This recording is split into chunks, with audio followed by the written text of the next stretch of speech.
Perhaps we need some outside universal threat to make us recognize this common bound.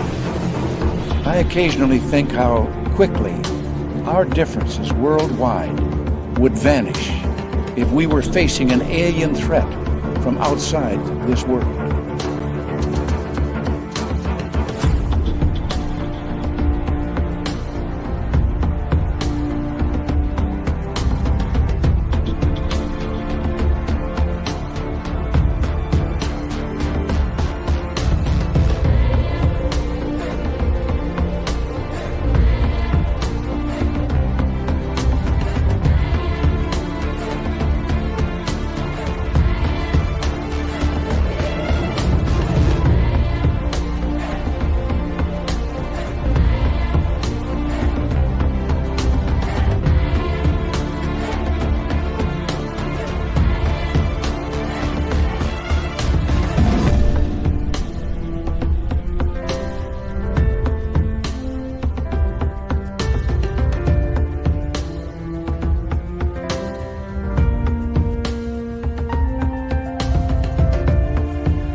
Good evening and welcome to a brand new week of Spaced Out Radio tonight.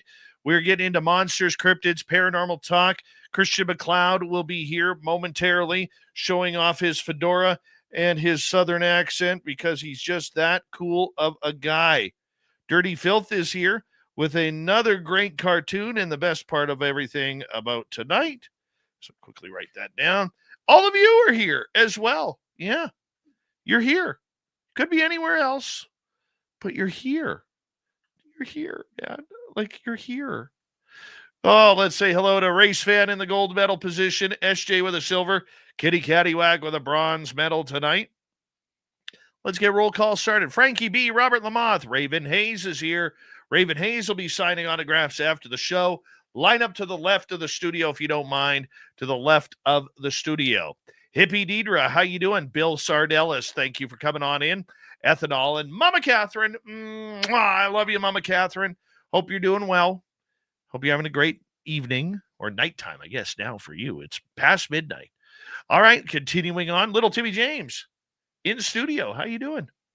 Good. Road Flare, Stargazer, Mel WD40 is here, lubing us up for tonight's show because the one thing Christian wants before he does any show is he wants to be lubed up.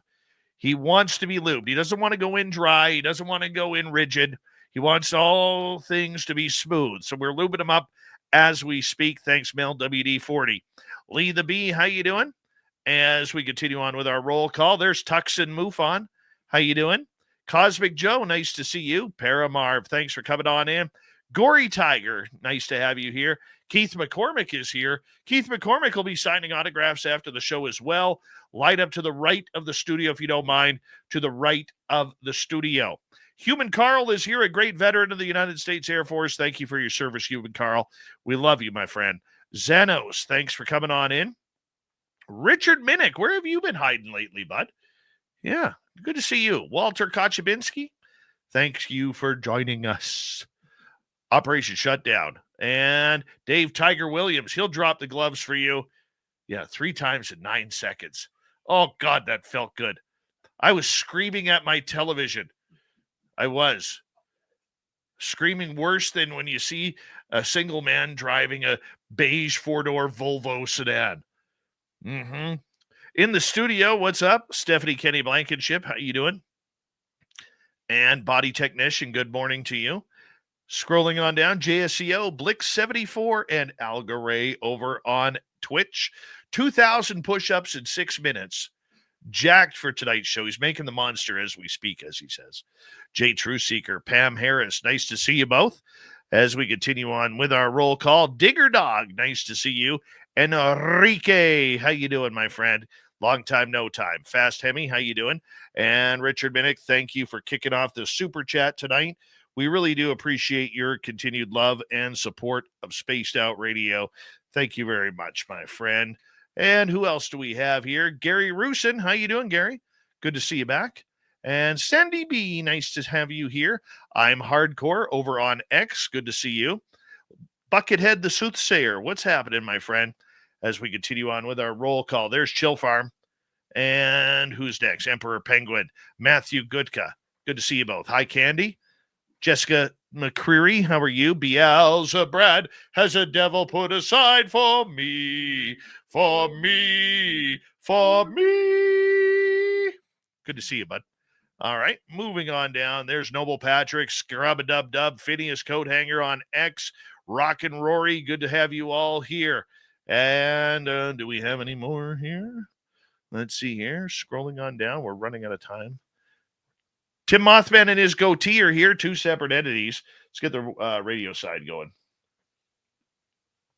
Hello and welcome to the radio and podcast side of Spaced Out Radio tonight. My name is Dave Scott. We're going to get into monsters, cryptids, paranormal. Christian McLoud is here with his fedora. You can't see it on the radio and podcast side, but it looks good. We are in roll call on our YouTube side saying hello to Kathy Evans. And who are we saying hi to next? MJ and Asteroid. Good to see you. Raven, thank you for that lovely super chat. Mike and Dave's Multiverse, how you doing? Welcome to SOR Chat. He's new to this stuff, so we're glad you're here. And, yeah, it's that time of the night, man. That time of the night. Bobbert, how you doing? Parasolo, good to see you. Throw those horns up. Let's rock.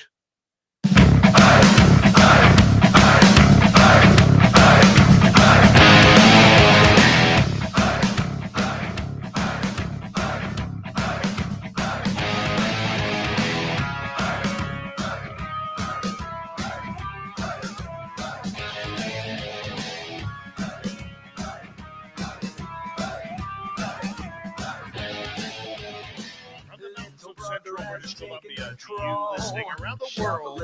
This, my friends, is Spaced Out Radio. I am your host, Dave Scott, sitting in the captain's chair of SOR headquarters. We welcome you to today's show on our terrestrial affiliates around North America and every major podcast network. Our website, spacedoutradio.com. We have a plethora of features for you. Rock out the Bumblefoot, read the News Wire, check out our site as well. On X at Spaced Out Radio, Instagram at Spaced Out Radio Show, and on Patreon in the Space Travelers Club. Tonight's show is brought to you by Chime Charities. Help make the world 10% happier by visiting Chime Charities today. You can find them on our website.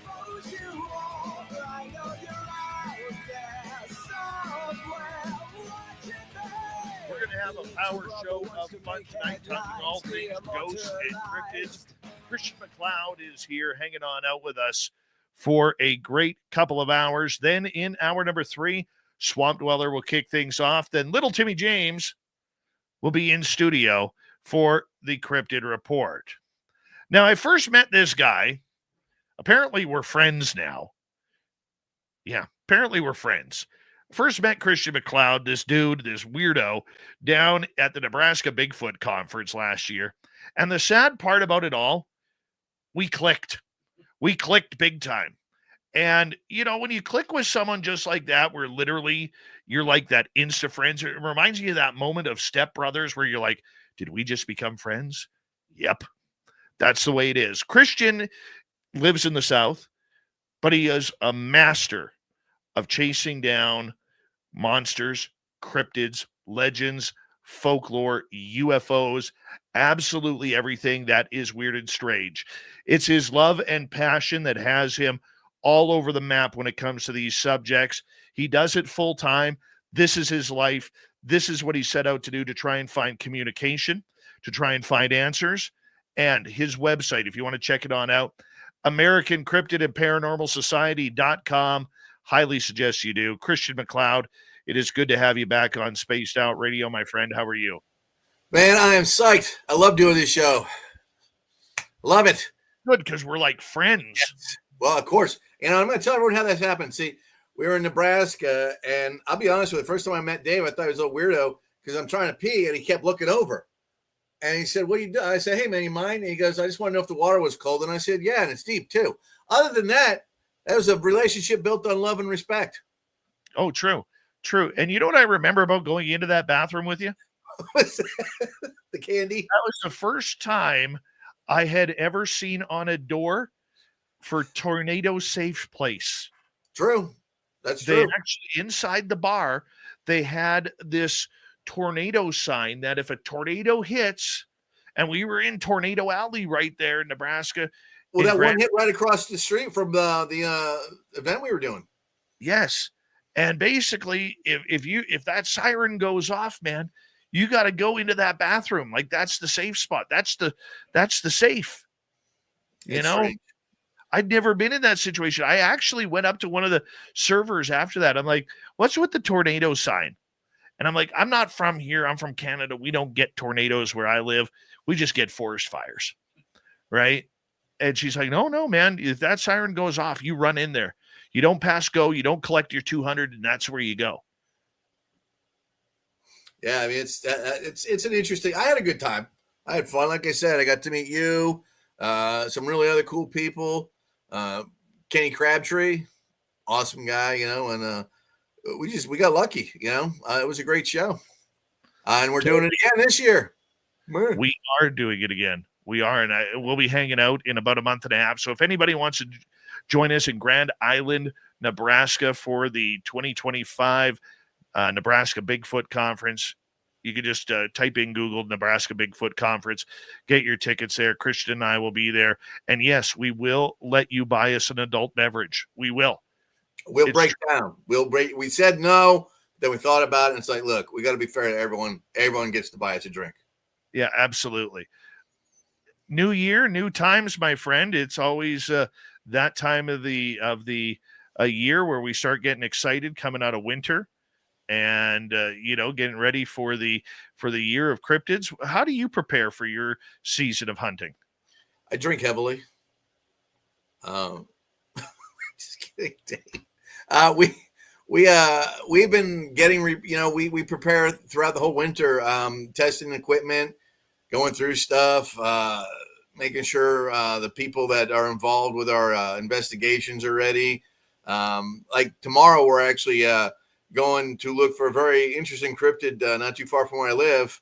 And it's an associate of mine's been having some problems with a cryptid. I briefly told you about this. This is a new one on me. This is a hoofed cryptid that's about 8 foot tall.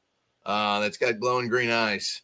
And so we're going to be looking in for that tomorrow. So it's just one of these things where, you gotta practice and get the kinks out and hope everything is copacetic. Just be safe. Make sure the equipment's running right. How do you know this is a cloven-hoofed creature? From the footprints we got. It couldn't have been a Clydesdale? No, it's actually it was in the woods under some scrub brush, but they were about 3.5 foot apart, but they were just perfect cloven hoofs. And there was only 2 of them. And then there was like 72 inches away, it was like a track. It was bipedal. So Tiny's the one that's dealing with that. So he brought us into that today. So Christina and I will be going down there tomorrow with Nandor, the cryptid wonder dog, and hopefully he doesn't get us killed or eaten. So what happened in this sighting? I've never heard of this before. This is a whole new one on me. It's not too far. This is actually a very, very Bigfoot type area. That's the most reports we get from there is Bigfoot. There's a lot of paranormal activity down there as well, but there's this one spot. Tiny's been helping out a friend of his, and he went out. He's hearing some stuff. Of course, he starts videotaping it, and you can see these green eyes just kind of flash. They're pretty good distance apart, about 7.5, 8 foot up, and it was staring at him. He said it made eye contact with him, and then it took off, and he went back in the house. And the next day, he went out and he found the hoof prints. And if Tiny says they're hoof prints, they're hoof prints. I mean, he's been doing this his whole life. Tiny's from West Tennessee. He can identify pretty much anything in the woods. And we had lunch today. We had to sit down and figure out what we're going to do. And tomorrow we're going to go check it all out. And you don't have wild horses there? Nothing. There's no way horses could have even gotten in there. It's just, it's all trees. What's with the green eyes? I don't know. This is, like I said, this is the first one. I mean, I've never heard this one. So I don't know if we've got something new, something worse. Hopefully it's not anything demonic, but we'll find out. One of the things that I love is when you hear these new creatures coming out, man. Like, where the heck does they come from?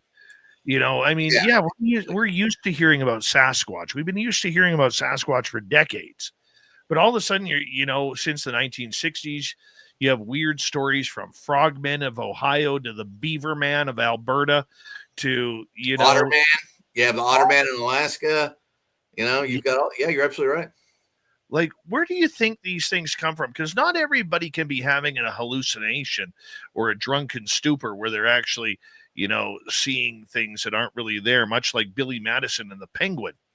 Exactly. No, I'm with you. I get that. I honestly, it's one of these things where,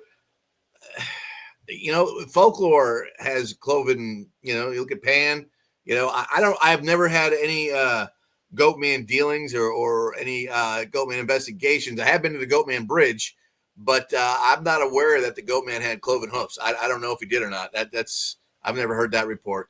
I just heard he had the goat head, but I don't know. I'm looking forward to finding out. I mean, because I'm actually excited about this because, like I said, Christina's going to come. This is going to be like a new thing for her too. So hopefully, we'll find some good information. What do you hope to find? Oh, I'd love to have this thing just walk up and say, "Hey, how you doing?" But I don't know. Maybe we'll do some plaster casts of the footprints. We'll take it to an equestrian guy I know. See, that's what we do. We get the evidence and then we have it checked out.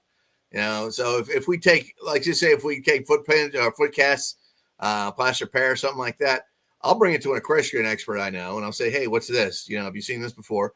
And he's either going to say, "Yeah, it's this," or "No, I don't know what it is." So, we get someone that's got an idea what's going on. And then from there, we'll just see how much time we can spend on it. Because if we get, and that has happened. We had something a couple of years ago was it ended up being a dogman track. And I thought it was a bear track at first because it was kind of, it was just so big. And I didn't think it was canid. I just thought we didn't get one of the toes. You know how the bears spread their toes and, when they're walking, like they get that deeper impression sometimes. Yes. I thought that was it. And then I brought it to a forest ranger buddy of mine and he goes, this is a canine, man. Look at this. So, he actually made an indentation in the dirt with it. And it when I saw it, that was like, oh yeah, you're right. So that's why it always pays to have people that really know their field of topic. I've always said to our audience who listen into these shows and people who have interest in getting into cryptids, there's 2 things you need to learn, or 3 things when you're going out into the wilderness. Number 1, learn your environment. Number 2, learn your poop. And number 3, learn your footprints. Mm-hmm. And I'm still pretty much a rookie at this, but I can tell the difference between a grizzly track and a black bear track. Yeah. I just can't tell the difference between a hind back black bear track and a front black bear track. I'm not good at that yet, but you have to know your strength and your weaknesses. That's for sure. And if you don't know, there's nothing worse than someone out there saying it doesn't know, and then they act like they know, because you have no credibility at that point. Here's a great thing about the information today. You can always find stuff out. It's not hard to make a phone call. It's not hard to bring something down to we've got park rangers all over the place around here in North Carolina, up and down the Appalachia. I mean, there's all these parks around here. So utilize what you have, man. Those guys, for pretty much, I'll be honest with you, the park ranger, I have yet to meet a bad park ranger. As far as I'm concerned, these guys are just awesome. If they're like doing their tour at a station and, they're just waiting for visitors and stuff like that to talk to, they usually have 5 or 10 minutes to talk to you, and they're always just been incredibly polite to me. Always nice to me. And it's just a real cool way to get information. I want to ask you this, because in the next 90 minutes, we're going to get heavily into your investigations and stories. Why do you do this? What's the purpose of you chasing down monsters, being a monster hunter? Bad childhood. I grew up in Maine, and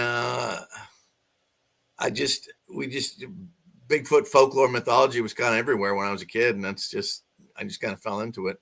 When I was a kid, I was with my grandfather, and we were out in the woods, and we found this huge Bigfoot track, and I thought it was just some guy with real big feet. And my grandfather grabbed me and my cousin, and he said, "That's from the boss of the woods." And we got out of there. And lo and behold, 27 years later, here I am doing this. I've been doing cryptid and paranormal investigations now for 27 years. It's my 27th year. What is the goal? I don't know. I wish I did. If 5 years ago, if you said, "Hey, if you had definitive evidence, what would you bring a Bigfoot down to Walmart and hey, here's my little fuzzball friend." Now I don't know. I think it's just something I want to know for myself. I don't know if the world's ready to find out that we're not at the top of the food chain that we think we are. And then does that open up a whole back door? I mean, so if you look at if we find Bigfoot, is he Nephilim? Is he Gigantopithecus? Is what's his and if he's real, is Dogman real? And if Dogman's real, is Frogman real? Is Otterman real? Is all that what are all these cryptids? And does all go back biblically to when Genesis 6 happened? I mean, it's just one of these things where you answer one question, but you've got a million more after that. So for me, I think personally, I just do it because I just want to know. I'm just a nosy bastard. But, I just want to find out what it is. I've seen things I can't explain. I've been yelled at. I've had things thrown at me, whistled at, followed out of the, we were talking about how you got followed out of the forest. We did a show for the Discovery Channel. We got paced out on both sides of the trail. And they wouldn't even put that on TV because it was too scary for the audience. That was the excuse I was told. So, yeah. So, I mean, it's just one of these things where I think there's a lot more evidence out there, but people are afraid to put it out. And of course, there's a lot of fake stuff out there you got to go through today. I was looking at some Bigfoot stuff today. It's like best picture of Bigfoot ever. And it's obviously AI. I mean, because it's too perfect. It's just one of these things. So it's just for me personally, I just want to know. I just want to know what it is. Are we at the point with technology now and the improvements so quickly of AI that we could never really trust anybody's research outside of our own anymore? Have we hit that point? Not yet, but we're going to be there soon. It's all. When they were doing you remember when they were talking about doing the Erickson project and all this, and then they had that release footage that they showed. Everyone said it looks like it's a Chewbacca mask and blah, blah, blah. I can't remember what that was called, but, and there was supposed to be definitive proof, and that was way before, that was way before IA was kicking into effect. And you had, there's Matilda. I think it was the Matilda footage. Is that what I'm thinking of? Matilda, was that the one they released? The Erickson project released that little snippet of Matilda. I think that was it. But anyway, I remember thinking, man, that's cool, but is it real? And how are we going to prove it? And with AI and all this other stuff now, the only way we're going to prove it is just to have a body. And I'm not talking about that. I do not advocate killing anything. I'm a no-kill guy. So someone's going to have to figure out how to put that bad boy in a cage and bring him out alive. I think that's the only way you're going to prove it. It's not, you can't have a dead body. Dead body's not going to do it. You need this thing alive. Is that even possible? Because here's the reality. I spoke at another Sasquatch conference last year here in British Columbia, and I'm listening to all of these scientific, people who are much smarter than me, going through all of this research about this being flesh and blood and the footprints. And we've watched the footprints grow from child footprints to bigger footprints. And I think that's all cool. I'm not saying that they aren't wrong, but I went on stage not to show them up, but I literally, I'm staring at the eyes of Dr. Jeff Meldrum, who I absolutely love and adore. And I'm sitting here saying, we don't know what it is. We don't know. We can assume that it's flesh and blood. We can assume that there's a body out there somewhere. We can assume that one day we're going to find bones if they don't bury them 6 feet under or put them deep in caves or whatever. But we don't know what it is. It could be flesh and blood. It could be something different. And I think that's part of the issue with our field, man. when you look at the AI coming in, we're not going to be able to trust any photographs. We're not going to be able to trust any video any longer. When you look at the the amount of people using opinion as scientific fact now, Yeah. how do you even solve a mystery like this? You're an educated guy. Tell me. Well, I mean, honestly, I've always wanted to put together a group and do some cryptid ethics. I think that's you have to have some ethics in this. And let's be honest, Dave, you and I both know there's people in this. They're just trying to make money. They think they're going to find something, or they're going to spoof people, and they're just going to make money off of it. I've never made a dime off of the cryptid or paranormal. I've never done it because when we do an investigation, we don't charge anyone. And then we end up spending money traveling, hotel. You know how it is. You're not going to make anything doing this. So it's just like I said, for me, it's just the knowledge I want. I just want to know what it is. But as far as people being trusted, no, AI is going to just make it worse. Think about it now. You've got people coming out, look at how many pictures, go to YouTube today. Like every once in a while I look at YouTube and, the Bigfoot stuff will pop up, and it's every day there's like new evidence. And the pictures are phenomenal. They're great, but they're not real. 10 years ago, you could have fooled anyone with these. Now you're looking at them, you're like, I don't, and it's not going to work. That's why it's the AI has changed the game, that a body's not going to work. You're going to need something alive and kicking. You're going to need to have it right there in front of everyone. Here it is. Here he is. He's real. Go ahead, run your test. And, when you're done, we're going to let him go. I mean, that's all you can do. You can't expect people to believe that these things aren't real. Like even let's just say you did a 3D image of a body and then, froze it. How's that not going to look like a body in the ice? Remember that was going around. So it's just too much. The technology's too far there. I mean, it's too easy to fake stuff, especially with that. So I mean, it's just everyone's got to up their game. And you're right. Is it possible to bring a 10, 11 foot North American primate out of the woods? I don't know. You probably need a helicopter, or but I mean, until we get one, we're just gonna have to rely on the footage we get. But I think what's going to happen is you're going to see. You remember how everything used to be all about the foot tracks and the plaster of Paris and blah blah blah, and the dermal ridges. All right, and that was a big thing. And then everyone was taking pictures. I stopped carrying plaster with me a long time ago. I don't know about you, but I don't like carrying 30 pounds of plaster around with me. All right. That's what's probably going to have to happen. We'll probably go back to old school, start doing more plaster casts. But evidentiary wise, that's going to be the only thing that's going to be different. Is it's like we're going to take a step back for evidence because it's going to be too easy to fake stuff. So we're going to be looking at foot tracks, video, and hair again. And a lot of people have just gone to video and hair. But you're going to have to start getting that footprint. You're going to have to carry that plaster of Paris out there to get those dermal ridges. So I like Meldrum can say, hey, this is legit. This is a real, here's the metatarsal break. Here's how it works, blah, blah, blah. Is it real or not? He's going to tell us. But as far as, technology, honestly, I can't think of another way, unless you can, than to bring out one, alive to show the world.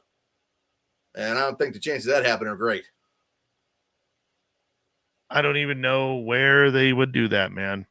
I mean, I'm still of the belief that the reason why we only find one track, because how often, people think when you go out in the field and you find Sasquatch tracks, you're finding multiple. You'll find one, and then like 30, 40, 50 feet away, maybe 200 feet away, you'll find another one of the same size. Well, it had to make tracks in between that. Where are they? Are they walking lightly? Are they levitating? Are they walking in different dimensions? I mean, until we find a body, we don't know the answers to that. That's the thing is, and you find these tracks, and then there's a field, and then boom, they're gone, and then like you said, 200 feet away, they start up again. Well, how to get over there? Is it? And there's no trees. I mean, how's it doing? Did it jump? I mean, we don't know. So you're right, and we don't even know what we're dealing with. We can't even figure. We can't even get a degree on what the hair says. On the genomes. What happened with the Mel McCutcheon study? I mean, what did we ever get anything with that? Hold on right there. We are going to go to break here at the bottom of the hour. Cryptid researcher good friend of Spaced Out Radio's Christian McLoud, joining us here on The Big Show. We will be right back. Right after this, everybody stay tuned.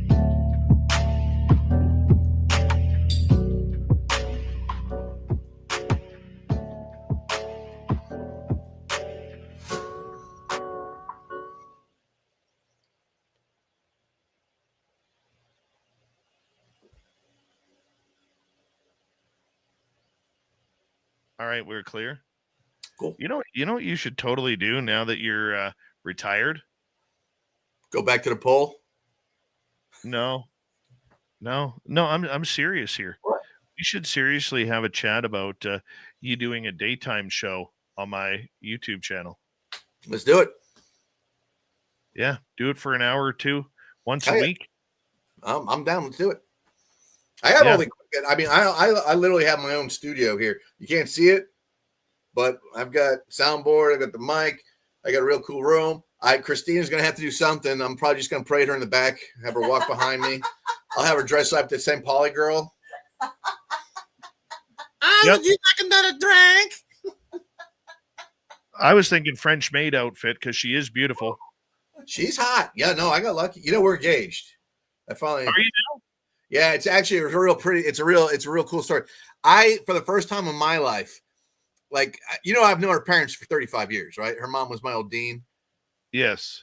And we went down to see the parents, and I actually asked them for permission to marry her because they thought I was returning her. They're like, "Oh no, you know, her dad was like, no, we're not taking her back." And I said, and this guy's looking at me and he goes, "What?" He goes, I say, I would like permission to marry your daughter. And it sounded so corny from a guy like me because I've never done that before. You know, this is my first radio. And her dad and her mom, there was just like tears coming up. They got me all emotional. And her mom went and got me her original wedding ring where it has both their names in it. Nice. And it was broken, so I had to get it fixed. And then I had it all polished up. And I had that turned into her engagement ring. So I got this flawless 3/4 carat diamond. My buddy Mark Dollars got me, like, Andy got me this thing's like, it's beautiful. I was thinking about getting bigger, but I wanted the perfect diamond. So I'd rather spend money. And she was sitting on the couch. I came home. I just looked at her. I said, "Here you go." I flipped it to her. And she got, because I'm always buying being we're Catholic, you know, she's confirmed Catholic. So I'm always buying her rosaries or something like that, or little crosses. I think she thought it was just a cross or something. And I kept walking. I heard, "Oh my God!" No, hold on a second here. Do we know if she said yes or no? Technically, was that a yes? Yeah. No, it was good. Yeah, we're good. We're good. Okay, good. Well, let's Dave, I gotta be honest with you. I didn't even think about that. Uh-huh. See, there you go. Take me for granted that I said yes. Yes, well, there it is. So we're actually trying to figure out what to do. Part of us wants to go to Vegas and have Elvis marry us. And then I'll come join you. I was kind of thinking about maybe doing it after Nebraska. We just fly out there, you know. Yeah. We'll be in Vegas May 1st to 5th. Oh, are you? What are you doing there? Partying. Oh, good. Oh, just like last year? Yeah, but this year's is going to be better because it's in Vegas, not Reno. Oh, good. Oh, my God. Yeah, we could probably pull it off. Yeah. Strip down with Vegas. Go, hey, no, we do some Area 51 in Vegas. We turn into a business. Dude, that's already on the plan, man. We could do that. Take another cider? Yeah. Thanks, baby. We're staying at the Orleans if you want to join us. The Orleans. Yeah, it's literally, dude, literally, I get home from Nebraska on the Sunday, go to work for 3 days, and then take off to Vegas. You know what, dude? When we're done with when we're done with this, get me all the info. Because tickets, dude, we can go round trip. They do 3 times a week. What's that? Allegiant Airlines? Yeah. From Asheville to Vegas, McCurdy. Yeah, man.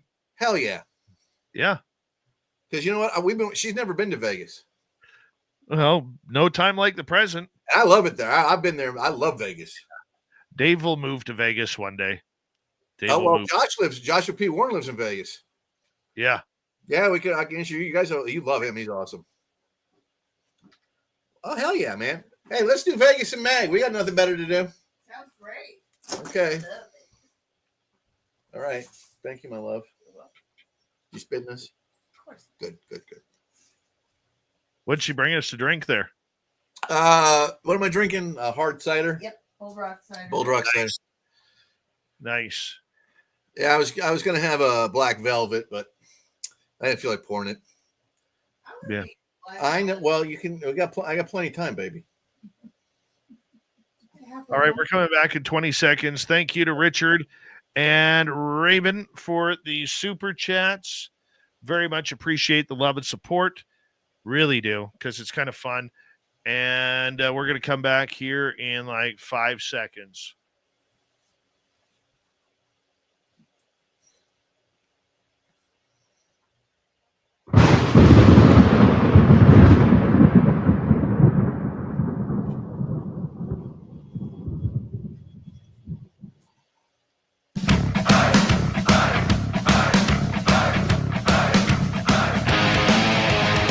Here comes the second half hour of Spaced Out Radio tonight. Christian McLoud is our guest. I'm the host, Dave Scott. Yes, I am wearing tinfoil somewhere on my body.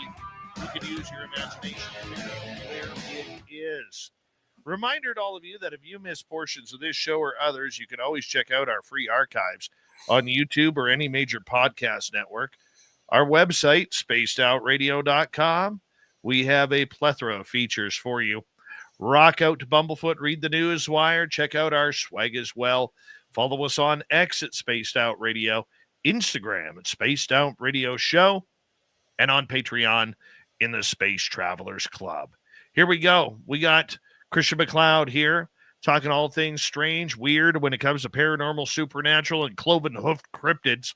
We're glad to have you here, my friend. Let me just shoot out your website here. It is American Cryptids at ParanormalSociety.com. If you want to check it on out, we greatly appreciate that. Christian, welcome back. Thank you, my friend. You can also just get me at cryptidguide.com. That's the easy one. It's the same website. So makes things easy. You just made me waste the oxygen on that for. I know. nothing. Well, I like the way you sound. I appreciate that. No problem. Thank you. No problem. Thank you. I can appreciate that. I know. Well, it's professional courtesy. You go looking for ghosts. You go looking for monsters. I do. They're two totally different realms. Yes, there's similarities, but which one do you prefer? Dave, the truth is, I go by the cryptid guy. I love the cryptid research. I do. That's my passion. But the paranormal is right up there. It's like if it was a contest, cryptid 1, 2, paranormal. Because you're right. They're almost. I mean, you can't have one without the other sometimes. Because it's like we were saying. Sometimes you have to bring in the paranormal to explain the cryptid stuff. A prime example is what we're talking about before we took the break. Look at the tracks. I mean, you've seen them. You'll see a footprint, and then 200 yards, 200 feet, there's nothing, and then boom, there's another one. How'd that happen? Sometimes the paranormal explanation is what you got to deal with, but it's all encompassing. I think the most important thing to do is have an open mind. You just have to have an open mind because we're dealing with things that are undefined or undocumented or unexplained. So it's like a UFO. Do I believe in UFOs? Of course. The universe is too big not to have other life out there. And how arrogant would we be if we believe that we're the only life in the universe? And I love it when people get religious. They say, "Oh, the religious people say this and that." I'm Catholic, and the Pope said that God created all things, visible and invisible. That's an unseen creed. I mean, so what does that tell you? So, I mean, it's God. You can do whatever he wants. You can come up with anything. So, I mean, I don't think it's a religious preference either, as far as that goes. I just think it's hand in hand with the paranormal. It's just, that's the way it is until we figure everything out, which we probably won't. We can chalk up to paranormal. But ghost, I love the ghost hunting too. I work for Haunted Asheville. I do weekly tours. I've been very, very lucky with the amount of paranormal research we've had and the quality of research we've gotten out of there. And like I said, if you go to cryptidguide.com, we've got a paranormal picture site, and most of that's actually from guests from my tour. So, but the paranormal, it's unfortunately number 2. It's going to be number 2. I have to stay with the cryptids. And the other thing is, being from Maine, I love being in the woods. You know, there's nothing more relaxing to me than being in the woods, unless something's trying to eat you. Yeah, that happens. It does happen. More than you think. Oh yeah. You know, for me, I started out totally into UFOs and ghosts, and I would say that the paranormal side of everything is probably my third favorite, and it's a distant third, where it used to be like number one. And even UFOs, I think I've got such a bad taste in my mouth with the BS that we've heard in the UFO world. You know, where it's only government people who have experiences now, or military people, and the way they are trying to control this narrative, it just makes me shake my head. Not because they're doing it, but probably because so many people put faith and belief into that way of disclosure, rather than realizing that this is so much more than just paranormal. But the one thing that I would say is, with cryptids, you never know when they're going to be there. That's exactly it. And I'll tell you something else. I kind of feel the same way with the UFOs. I'm a member of MUFON. I love MUFON. I think they do a great job. I'm not trying to plug them, but I'm a member. I love their database. But, you know, there's only so much they can do. And I feel you're 100% right. All the new UFO footage is from like a fighter plane, or a jet flying in a military, you know, this, or a military convoy or something like that. There's nothing new. I mean, they're not showing anything new. And these USOs, it's all the same thing too. These undersea objects, it's all undersea, you know, but it's coming. They're from the Navy and stuff like that. So it's like, where's all the civilian footage that we used to get? Well, you know, here's a prime example right now, and I don't want to turn this into a bitching and moaning type show. Oh, okay? Go ahead. But here's a prime example of what I mean. Anybody who had CE5 or close encounter of the fifth kind contact, where they could summon UFOs, was considered an absolute nut bar of a person. They were torn to shreds by the skeptics. They were torn to shreds even by the experiencers themselves. And now all of a sudden, whistleblower Jake Barber, who I've never met, comes out by saying that they have actual proof on camera that they are summoning UFOs, which they now call psionics. And now everybody in the UFO world is buying this because a whistleblower comes out and says it. But if Christian McLoud came out and said it, or Dave Scott, or any one of our great audience members came out and said it, they'd have been shot down quicker than an airplane in World War II. Well, here's the thing. Here's where I'll come up with this. Dr. Mulder, who is the leading psionics builder and probably leading psionics guy in the country, if not the world, is a very, very close friend of mine. In fact, I talk to him almost every day. And here's a guy who builds these machines, who can have stuff happen. And I don't doubt what his machines can do. I have 3 of them. All right. And if he said, you know, hey, you can do this and that with that, and there's this with this, and get a UFO, that's one thing. But I've never had him tell me, hey, by the way, if you use this, you get a UFO. So I don't know who's like usurping these psionics on this. I want to see it, and it's just not. I don't want to see a blip in the sky. I want to see proof positive. I mean, show me an alien ship. If you say you can do, you know, put up or shut up. You know, I'm so tired of these people saying, well, we can do this, we can do this. Where is it? Where's the talk? Is cheap. You know what? Talk is cheap. So if they can do it, Dave, let's let them do it. And if not, then we'll berate them. Well, I understand and appreciate that, but I guess what my point is saying is, if it comes from the experiential side, which we've been saying for years, they've done so much to cut down the experiencer and to trash the experiencer that they no longer have people believing, because all the nuts and boltsers are the ones who are following the whistleblowers left, right, and center. Now, I'm not saying Jake Barber, the whistleblower, is lying. I'm not saying that he's telling a mistruth or he's grifting or whatever. I'm not saying that whatsoever.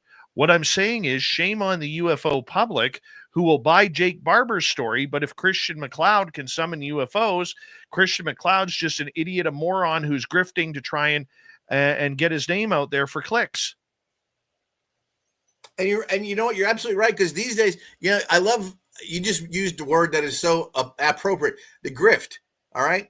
You and I, we're not in on a gag. This isn't a grift for us, but these people, they don't need to grift anymore because that's exactly what they want, the clicks, because that's where the grift is now. The grift and the money is in the clicks. So if you come up and say, I can do this, you don't have to prove it because someone's going to click it. They want to see it anyway. And then you say, okay, well, stay tuned, part B, part C, part D, part E, So you're right. It's a whole new way of grift. It's like a paranormal grift. They're just stringing people along until I see it, until it's a proven thing. I think, the guy's a grifter. I'm sorry. I don't know him. I'm not trying to be rude. So, sir, I'm sorry. But I also don't think it's fair to you out and tell people that you can use psionics to bring in a UFO when the guy that builds the machines and is pretty much the number one psionic guy in the world, as far as I'm concerned. I'm talking about Dr. Brad Mulder. He's never brought that to my attention, and I talk to him daily. So I just don't see it, brother. I just don't see it. I think you're right. I think it's a paranormal grift, and you're right because all they want is the clicks. I would agree with you. All right, let's get to some of your favorite stories that you had happen in 2024, and now going into 2025 as you start to set up. Tell us your closest encounter you had with either a ghost or a cryptid in 2024. Well, I'll tell you one of both. Tiny and I, or Daniel Tiny Hurst, the guy I associate with, almost a year ago, we're working on a Bigfoot case in Marion County, or in Marion, in McLoud County, and we're in the middle of nowhere. And when I say middle of nowhere, it was the sticks. And we were supposed to be looking for the remains of a burnt out church because it was allegedly haunted and there was a hidden graveyard out there and we wanted to find it. And instead of that, we ended up getting acorns and rocks thrown at us and whistled at by our furry little friend out there, Mr. Foot. And that we just had the worst luck because we had the camera going, but it was at chest level. And wherever this Sasquatch was up higher, so it was on a hill. So when it turned, I wasn't thinking about doing that, because I had the GoPro on. So we got like some grunting and some whistling on tape, but that was about it. But that was a close one because I did not expect that. But that's another example of how sometimes the paranormal and cryptid kind of flip. Consequently, we were investigating a basement, and it would allegedly, the legend is that there was a vampire there in the 70s, and this body was never found. They think there's a hidden crypt in there, and we were in there, and I tell you what, it was about 25 to 30 degrees colder. The further you went in, it just kept getting colder and colder and colder to the point where you could almost see your breath, and that was freaky because you could almost feel like your hands getting colder. And it was going to one specific wall, and the wall it looked like if you pushed hard on one part of the wall, it was just going to collapse. But we chose not to do that because we didn't want to get any property damage charges. But that was a pretty freaky one. That still kind of messes me up because every once in a while I'll dream about that. Just that cold because there was totally something. You know how you've been in a place you can just tell something's there. Yes. You just don't know when it's going to show. It's like a scary movie.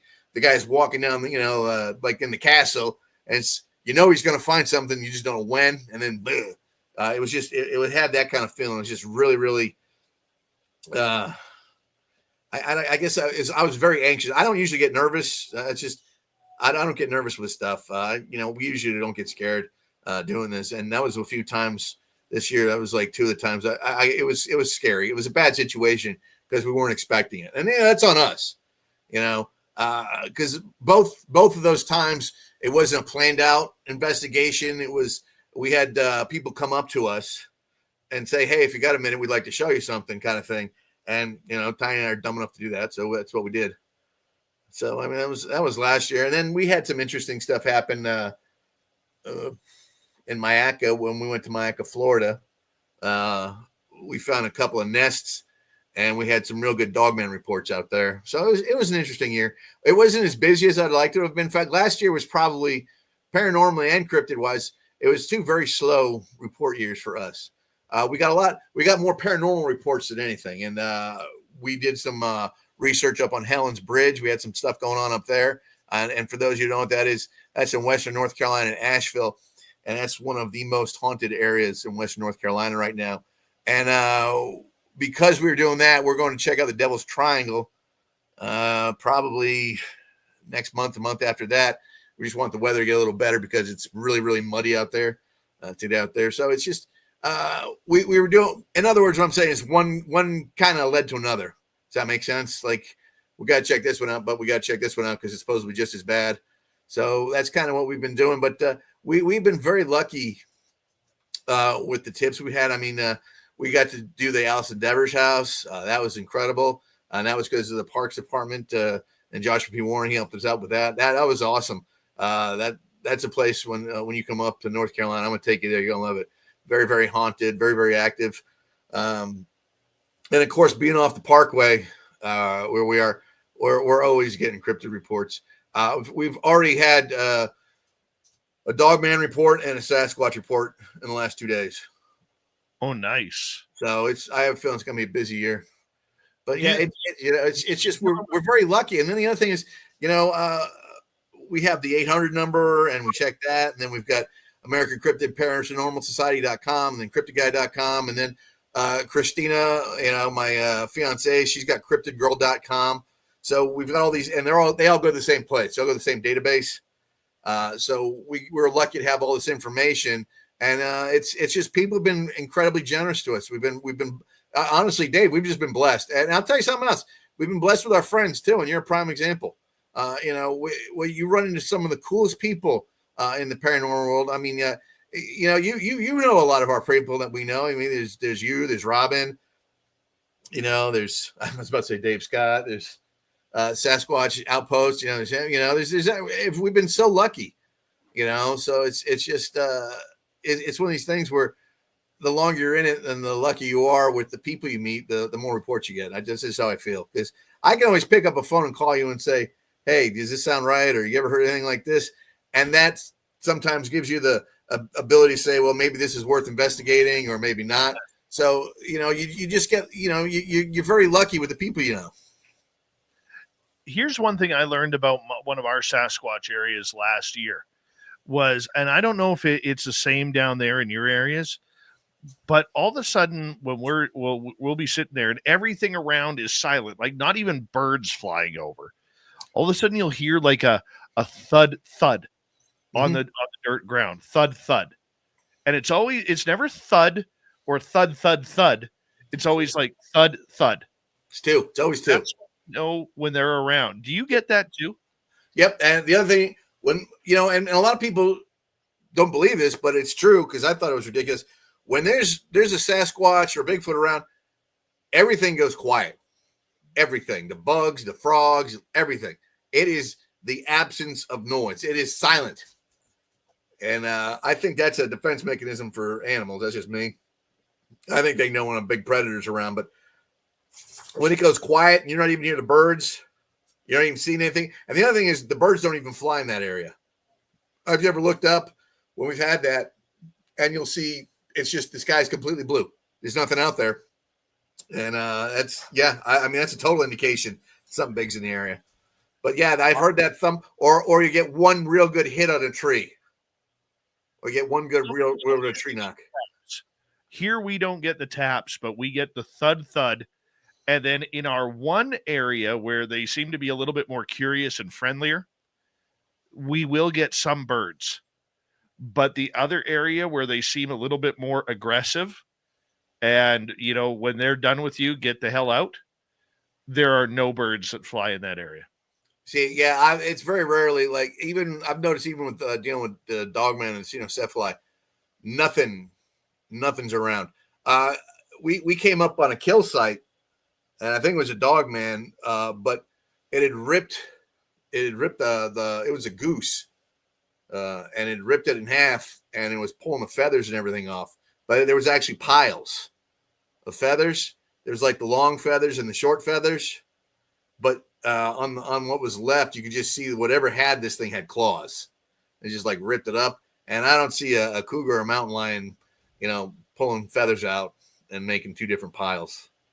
So yeah, but when we found that there was nothing, it was just so quiet, and there was nothing flying around either.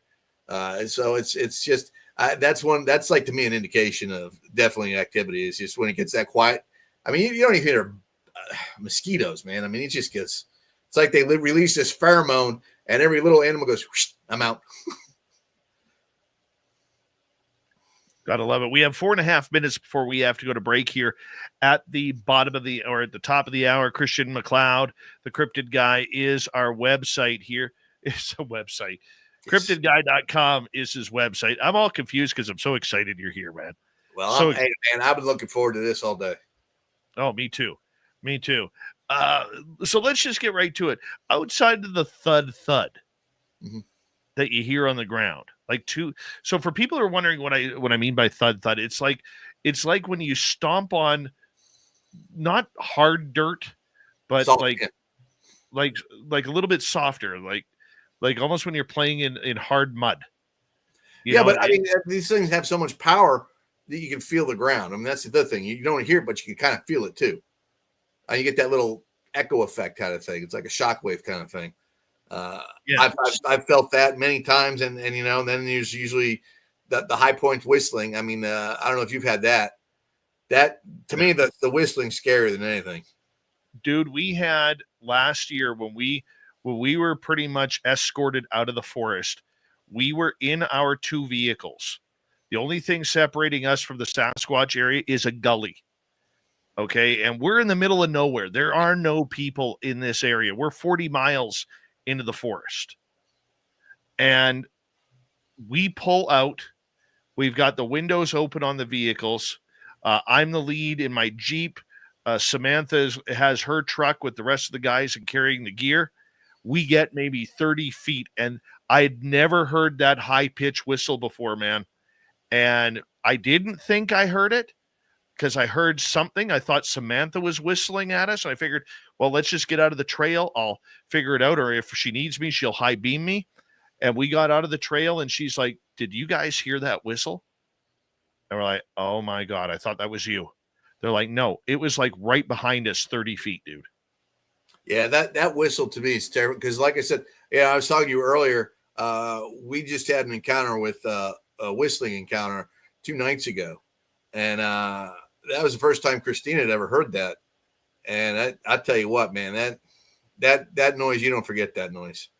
Because I've heard that in 3 different states over the years, and it still gives you, I mean, you get the goosebumps even thinking about it, because it's just that high pitched, and it's a communication because you're hearing another one come back at you. So it's one of those things where it is terrifying, especially when you can hear it so clearly. Like if you hear it off in the distance, that's one thing, but when you're hearing it and it's so loud, you can almost feel it. Yeah, that's a game changer sometimes. That'll mess with you. For sure it is. Have you figured out any other clues? As far as like knowing when they're in the area? Yeah. I will tell you this. A lot of people say smell, Dave. I've only smelled like that skunk ape smell. And again, that was in Florida. That was in Mayaca. And that wasn't too far after the Mayaca swamp ape picture got real popular. But it's just that one. And that didn't just stink. That stank. That was a man. That was bad. But I've never had that anywhere else. The growling, I've heard growling. The whistling, of course, the tree knocks, the thump thump. The thump thump, I think sometimes they do that on trees too. I think they'll smack a tree twice and you get that thump thump. Because I mean, their strength is just incredible. A lot of times tree breaks. That's a scary noise when you're hearing a 4 or 5 inch branch being snapped off. You'll hear that because that sounds like a shotgun going off almost. If it's dry enough. So you hear grunting or growling? We got about 30 seconds. I'm sorry, what was that? We got about 30 seconds. Grunting or growling? Both. I've heard that. And the growling, we were doing a show for the Discovery Channel, and we got growled at, and it actually showed up on the infrasound on the guy's digital recorder. And he was freaking out because we heard it, but it started in the low range. So it actually went up. But yeah, well, that's happened quite a few times. And that's interesting because you get that infrasound and you get that little tingle in your ears. You're a little dizzy. Some people get real sick. Very interesting. Yeah, Dave is quickly asking here, is a high-pitched tone or a person's whistle? What I've heard, and I think what you've heard is we got about 5 seconds left, Christian, is like a high-pitched, almost screaming type whistle. Yeah, And that's what I'd say. It's ear-piercing, to say the least.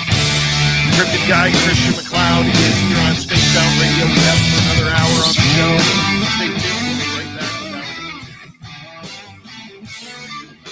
This is Spaced Out Radio with host Dave Scott.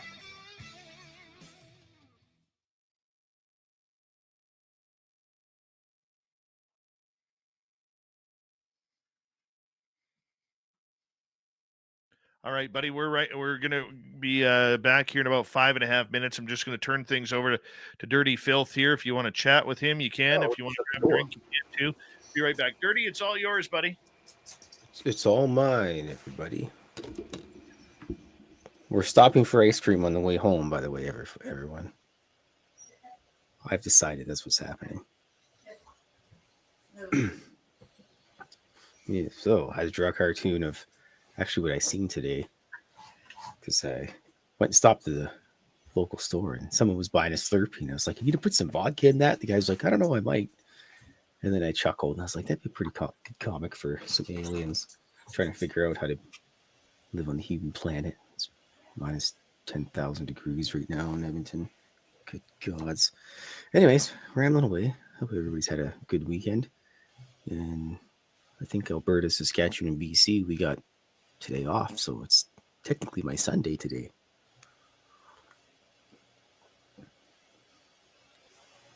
It's family day. That's what they call it.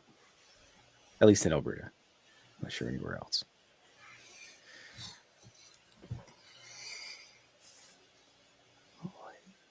Hello, Kira, Bomber.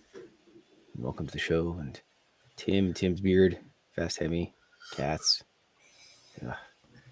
Dave's got some kind of secret idea or way that he does it. It's way... I'm not technologically adept here, this kind of stuff. But on the weekend, I'll have everybody know that my friends came over, rolled some dice, and there was much hilarity. And we actually ended up talking about aliens. And then I got my friends to go and check out the show tonight. So, Curtis, if you're watching, thanks, buddy. If you're not, then I'm going to yell at you tomorrow. Anyway. Blob is currently downstairs over the heat register because it's extremely cold out right now. It's like temperature cranked up to like 20 in the house. And yeah, it's not very nice. She's just sitting over the heat register. The gremlin showed up for about like 2 minutes and then left. He was clawing the hells out of my leg. I've been pin cushioned by the cat. Usually always happens.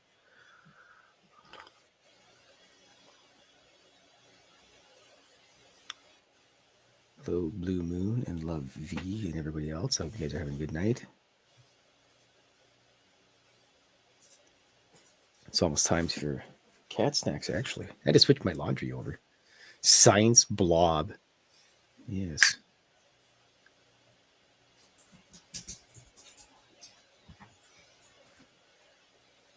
Blob is pretty wise. She's about 9 million years old. So...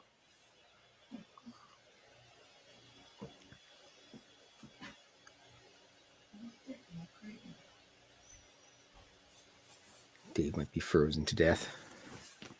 I think we're a little colder than Dave right now. He's got the like up in the mountains, crispy cold, where I'm just down in the flatlands and it's just freeze you right to your bones, freeze your soul cold.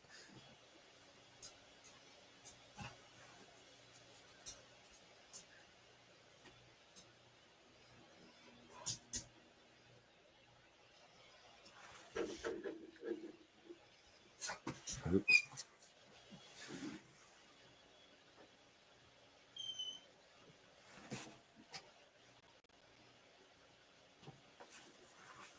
There's a battle happening downstairs. Cats are out of control.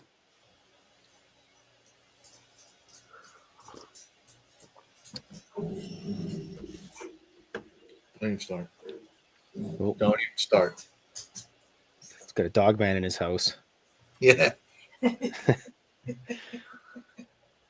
He's just gonna disappear. We're like, where'd Cryptid guy go? I don't know, Dave. Sorry, he's probably been eaten by a dog man. You never know. So someone needs to get eaten by a dog man on like Facebook Live or something. That's the only way anybody will believe it. It's the only way we'll get to. Yeah, that's clickbait right there. That'll do it. Said that before, and I kind of stand by it. But I just stay in the house. I draw cartoons. I'm probably not going to be the guy that does it. Oh, you never know, dude. You might be the one. Yeah, of course, he's gonna like climb the outside of my trellis to my window and like bust in and eat me just because I said that. I've had reports of people just, and they'll have a couple beers, and I'm from Maine, so I've had reports from people from Maine, and they'll say they're inside drinking. It gets dark early and snow's falling. They'll be out there having a couple TVs on. Maybe they're smoking a cigarette or something. They look out the window and they see like this massive dog head, like encompassing the entire window, and then they just kind of freak out because they'll come back and it's gone. They'll run away and then they'll come back and it's gone. So it happens. You never know. That's gonna be my luck. Have a good night, everybody. Thanks, Dirty. You're the best. Dirty Filth, everybody. Hey, I want to remind everybody I will be in San Francisco for UFO Con the first weekend of April. Would love all of you to join me. Go to UFOcon2025.com to check it on out.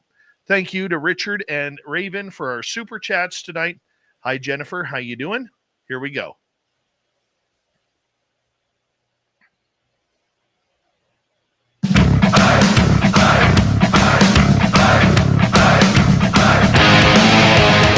Here we go with the second hour of Spaced Out Radio tonight. My name is Dave Scott. Good to have you with us as we are hanging on out to our monsters with Monster Hunter Christian.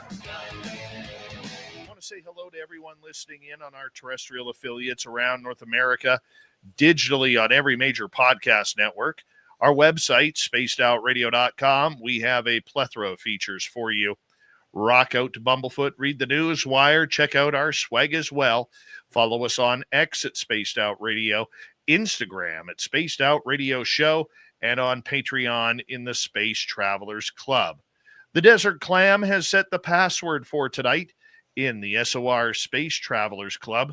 Sacralized. Sacralized is your password. Use it wisely, Space Travelers, as the Clam sets the password each and every night right here on Spaced Out Radio. All right, good friend of this show, Christian McLoud, is here. He's talking about cryptids and monsters that he chases around the southern part of the United States. Christian, welcome back. Thank you, my friend. Pleasure to be here as always. I got a lot of people wondering, where do you investigate? What part of the U.S.? I normally stick in the Appalachian region, but I'll go everywhere. I mean, I do a lot of work in Florida, wherever we needed, Georgia, North Carolina, South Carolina, Virginia, just anywhere we're needed. Anyone that needs help and we can help them, we'll be there. Going to different locations in different states, do you find that the cryptids or the paranormal are different in every type of location, or is there some commonality? There's always usually some kind of common. Paranormally, depending on, like, if you're dealing with a nasty entity, paranormally, that means usually someone's done something to summon it, if that makes sense. If we get a phone call, the kid's playing with a Ouija board, I usually say, listen, you just need to go to the church for that one. That's because you're calling something different. But if they're saying, I'm seeing my grandmother in the kitchen, every couple of nights, and, this is where she used to spend a lot of time, we'll be more than happy to go there, check that out, do some readings, see if we can get something on thermal for you. But there's always a commonality. Something always starts something. Does that make sense? Usually when there's something nasty brought it forth. In other words, I'm a huge, I do not like Ouija boards. I don't think they should be sold. To me, that's just a conduit to the gateway to hell. And I have never had a case in 27 years where anyone screwing around with a Ouija board had a good time that didn't bite them in another area. Something always bad happens. So as far as paranormal, usually there's something, or if you try getting, like, some people will try to get into magic arts or the black magic, or they'll start diddling with stuff like that, and they don't know what they're doing. You can conjure something that way, but usually when there's a nasty haunting or anything paranormal that's nasty, it was called forth. Does that make sense? Like, someone was playing around with it and they opened the door and something came through. So that's an issue. In the cryptid world, it's a little different because, cryptids, they're very, I think they're curious creatures. I think for a lot of them, human beings are entertainment for them. So I think if they're passing through, I'm a firm believer they're migratory.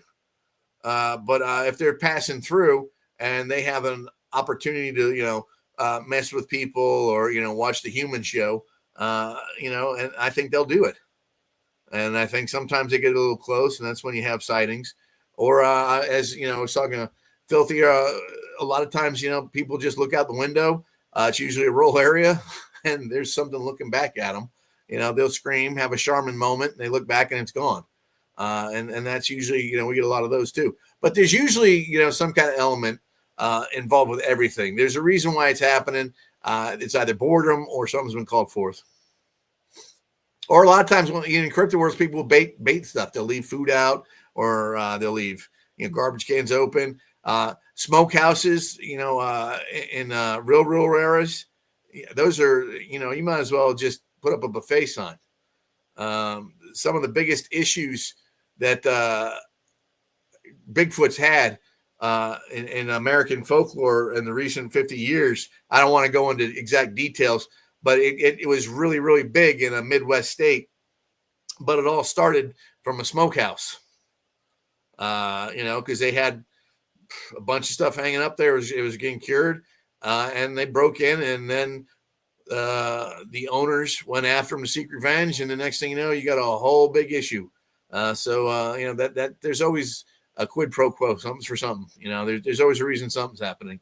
And then, of course, there's just a random, someone might be taking a hike in the woods, some Bigfoot, dog man, some kind of cryptid be walking around, just maybe trying to get breakfast or something. Looks at him, there he is, and there's, you just get a rare sighting like that. But as far as I'm concerned with the paranormal, usually there's a reason why there's a paranormal activity. Could be a death and a natural death and a timely death, a murder, something like that. But there's usually a reason for it. Question coming from Paul here. Hi, Paul. Why didn't that save? Oh, well. He didn't want to ask anything. Well, it was actually a good question, too. Here it is. How certain are you that the government is manipulating gene splicing? Me? Yeah. Well,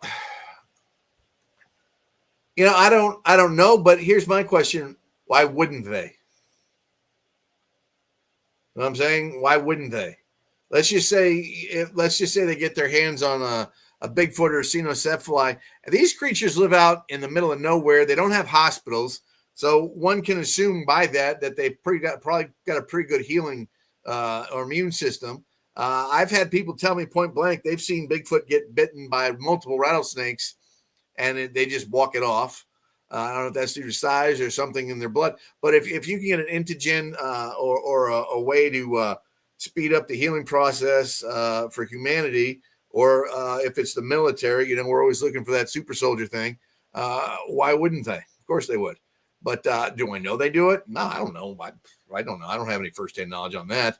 But it wouldn't surprise me. I'd be more surprised if they did not. Yeah, I'm not sure. That is one thing that I'm not fully. That is a good question. That is a good question.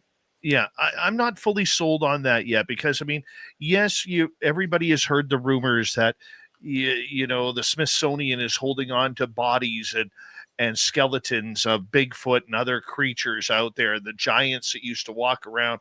And that may be so, but we've never heard anybody from the Smithsonian come out and actually question that or take that question on. And you never will. You never. That's just like asking the government. If we had total transparency, and I hope Trump does give transparency. I don't know how you guys feel. I don't get political, but I do think the guy, if he says he's going to release information, he tends to do it. We're finally going to get the JFK stuff. He's releasing that. I think the UFO stuff is going to be next. And if the UFO stuff is released, you're gonna. I mean, the cryptid thing would be next because then there's nothing left to cover up. So I just don't know.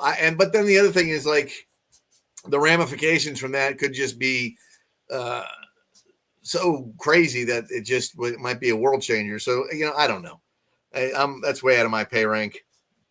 I'm just a humble cryptid guy, and I can't even imagine having that kind of like total information. But someone's got it. I hear you there, my man. I mean, how cool would that be, though, Dave? You imagine getting a phone call. Hey, we want to show you something. All right, here's every question. Here, we're gonna let you in the Vatican archives. Oh yeah, that's about. But you can't go down that aisle of books. You can go to everyone but that aisle of books right there.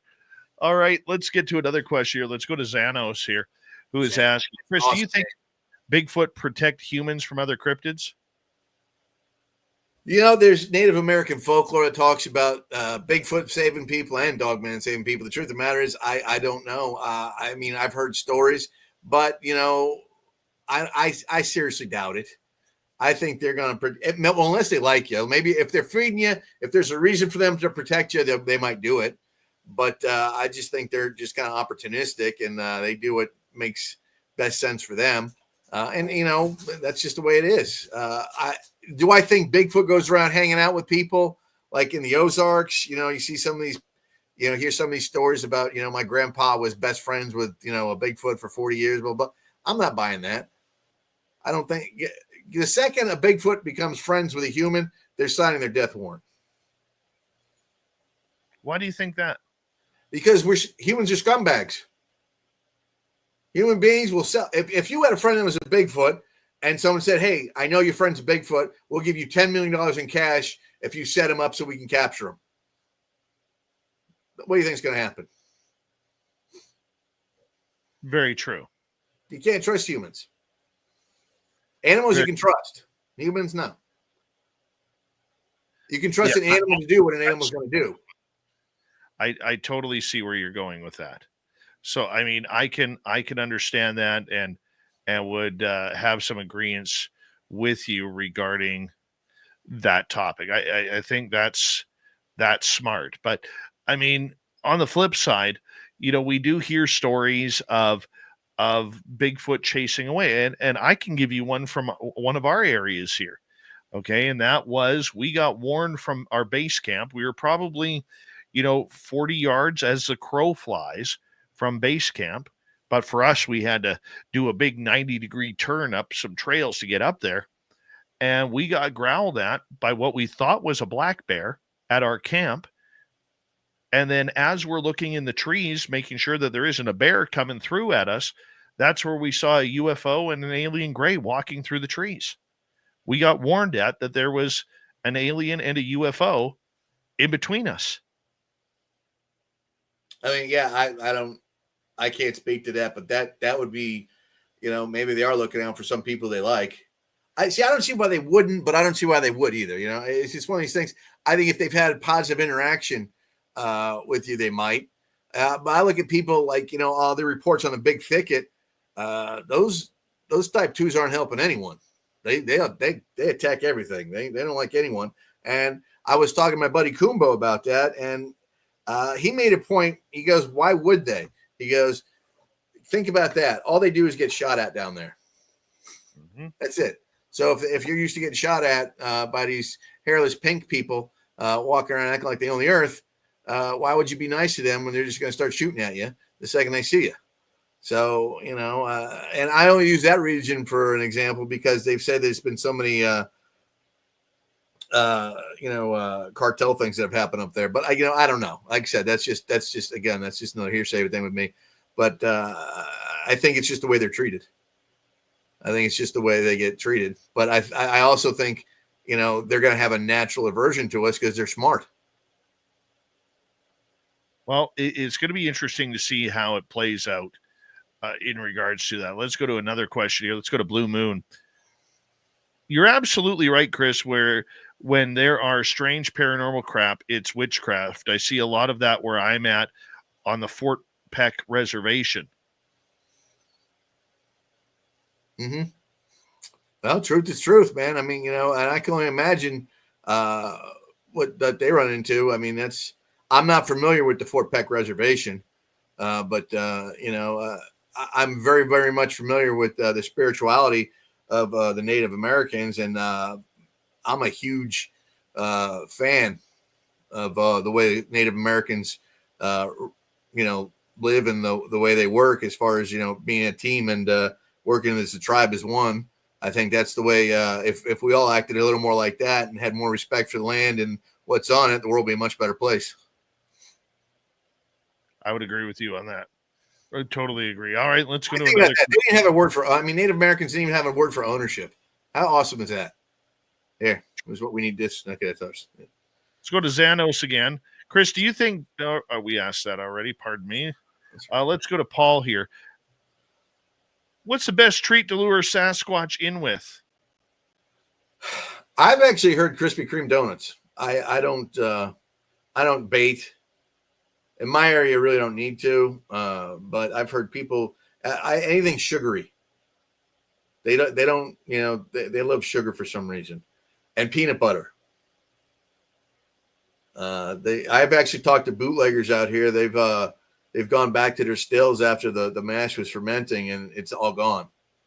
I actually had talked to a guy one time. He told me a story about 20 years ago. Him and his paw were going, and his peepaw were going back to the still, and it was all knocked over. And 10 feet from the still was this massive 11-foot Sasquatch passed out. And because it ate all the mash and got drunk. I don't know if that one's true or not, but I think certain things attract them. But I'd probably say anything sweet. I've heard peanut butter as well, and you could keep the lid on, because a bear doesn't have the opposable thumbs to actually twist the top. Neither does a raccoon or anything. Our area, we can't bait. Like our areas, there's just too many animals out there that could you'd never know if it was a Sasquatch or a coyote or a marmot. Yeah, because you got too many things. It depends. Because Appalachia's got extensive wildlife too. And the other thing, you wouldn't know unless you had it on film who grabbed what. Yeah. But I don't bait, but I've heard they do like sweets and peanut butter. Those are, I heard, the two best things. All right, let's move on to another one here. Let's go to Flat 6 here. Any thoughts on the moon-eyed people the Cherokee mentioned? Do you know about I think these? they're aliens. I think they're grays. What are the moon-eyed people? Moon-eyed people, they're native. It's a Native American folklore where there's people that live underground or came from underground, and they basically just look like grays. And there's stories where they're helpful and there's stories where they're hurtful. So I mean, it's just one of these things. But they're described as grays. So I think it's an encounter that the Cherokee Nation had with the grays that just got passed on through folklore. That's interesting. Very interesting. I like Paul's question here. How do you ID Sasquatch scat? I have Christina do it. You can hear Beyonce laughing in the background. I'm going to tell you this. I'm pretty sure I've seen it, and it is scaled to size. Let's just put it that way. That's all you need to know. It is scaled. You think about what one would look like from a 12-foot, 1,500-pound North American primate, and that's pretty much what you're going to get. So basically, human times 10. Pretty much. I'm just not taking that chance. I haven't seen anything. You and I have a mutual acquaintance that did a film some time ago, and most of his film was depicting the said scat. And I just don't know how he did that. Because that's all it was. And you know what I'm talking about. I'm not mentioning names here, but I think that's more of he's more of an expert on that than I would ever be. Come on, it was on the screen for like 2 minutes. What is something that you would not want to run into? My ex-mother-in-law. Well, me too. I would not want to run into a pissed off alpha Bigfoot. No, I'd take my chance with the dog man. What do you think of the idea then about, I don't know how you research. My way of researching is extremely boring. Okay. Oh, Extremely boring. We don't chase them. We allow them to come to us and allow them to be in full control of the area in our one spot. The second spot is it's very claustrophobic. It's very tight. The trail is small. It's big enough for about a vehicle and a half to get down.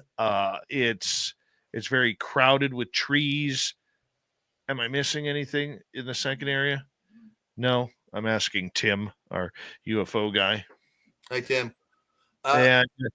And I'm curious, do you find that in certain areas they are different, that they are, that you have to chase them or you're not going to get them? Because one thing that I've noticed is in both of our spots, the one is tolerant but not friendly.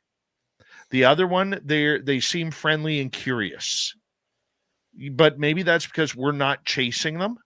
We're not running down deer trails. We're not wearing ghillie suits running through creeks. We're not throwing scat at them. We're not doing anything like that. So just your thoughts on that. How do you do it? Well, we ask them politely if we can take pictures of their poop, and then just kidding. I'm going to tell you this right now, and I think this is kind of a universal thing. You're going to chase them for as long as they're going to let you chase them, and then you're not chasing them anymore because they will not like it, or they say, okay, enough. I think it depends on the time of year. I think if they have little ones around, you're not going to chase anything. You're not going to be in the area, or you're going to have an accident. But I think some of them, if they're used to seeing people, it also depends on what type they are. You run into a type 1, the patty type. I think if you're going to have an encounter, that's the kind you want to have an encounter with, because I think they're more intelligent and they're more patient. The type 2s, I've got type 1s and 2s around here, and the type 2s are horrible. They're violent. They're vicious. They'll throw stuff at you. I had a log thrown at my car once, and it bent my CB antenna on the way over. I don't know if it was really aiming for me or not, but I was moving as fast as I could. It's amazing, but you're only going to be as close to them as they're going to let you. Again, I think there's a whole lot of factors. I think if they're a bunch of chilled out, if it's a chilled out tribe and there's no little kids involved and no one's pregnant and everyone's fed and, they're bored, I think that's the best opportunity you'll have to have some kind of encounter. If they're, in the point where there's babies around or there's a nursery around, you're not getting anywhere near that. It's just not going to happen. So I think it depends. I think it's just, there's a lot of factors that it depends on. I just don't see the purpose of chasing trails. You can get lost. Honestly, but here's the difference. Your way is more intelligent than my way. See, I'm stupid. I see a Bigfoot, I run after him. All right. I'm saying I wouldn't run after them. But what I'm saying is, though, to lure them in, I find that if I go like searching the trails and walking all over the place, I'm spreading out the zone when I don't have to, when I could use myself as bait. See, now that it's been my experience that we've had the best luck on finding evidence and other things by going in and looking for it. Yes. Now I'm not patient enough just to sit around and wait. And the other thing is, in some of the areas we have, honestly, we've got people doing stuff in the woods they not ought to be doing, and it can get dangerous. So sometimes, it's just good to have the ability to pick up and leave. And that can be an issue too.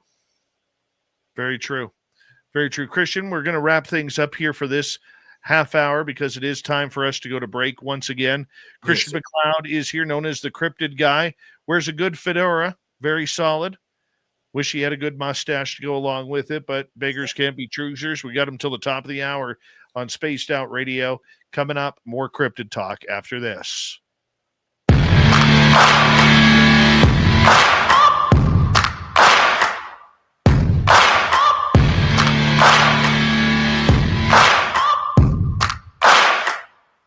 You're listening to Spaced Out Radio with your host, Dave Scott.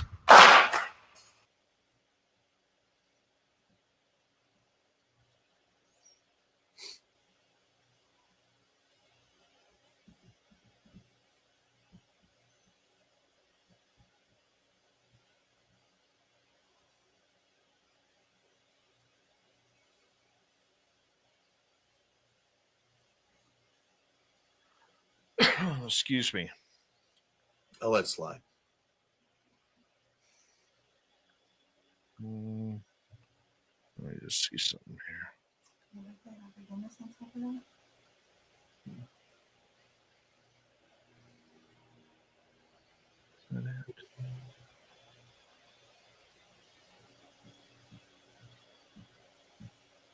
Hey, Dave, if you have any questions for Christina, she's right here too. So feel free.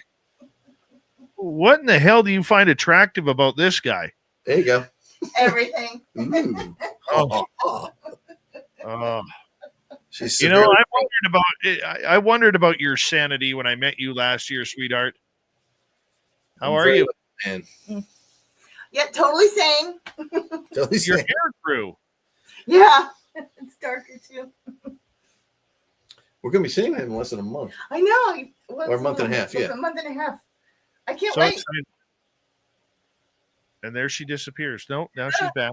I've got that background thing on because everything we've got all our equipment spilled out back here. It's just a mess. Oh, that's all right. I'll turn it off. Actually, I don't know if it turns off. There she is. Kind of a mess.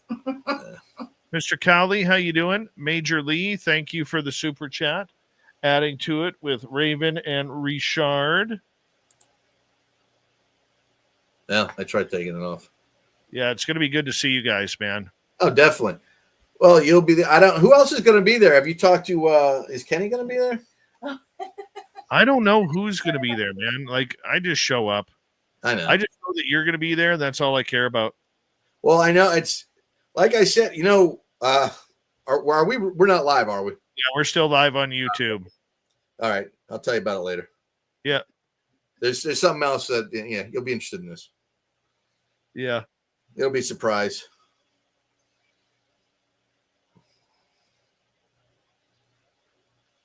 We got 3 minutes.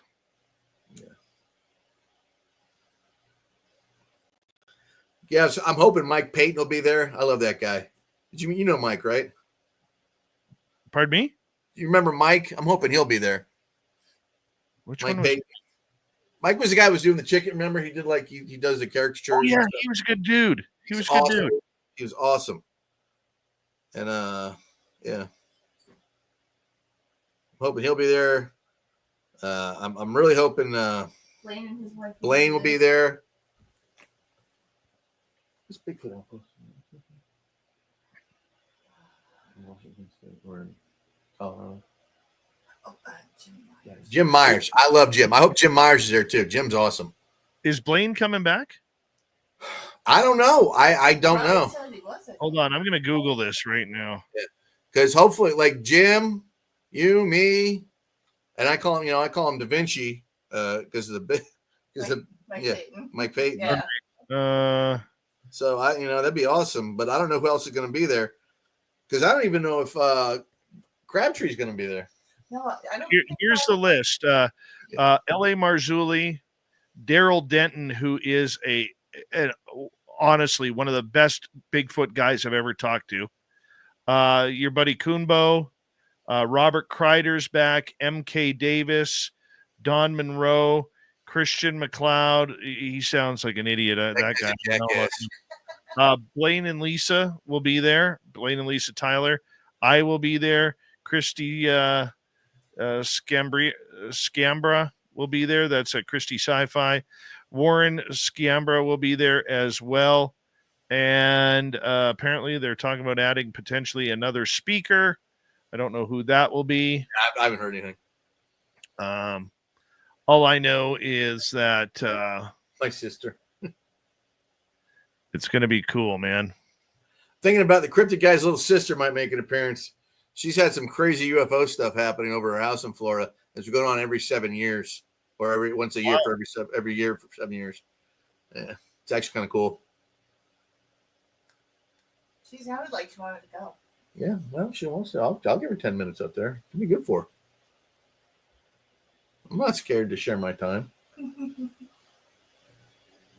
I think Robin needs to be up there. Robin's not going to do anything. She's not speaking.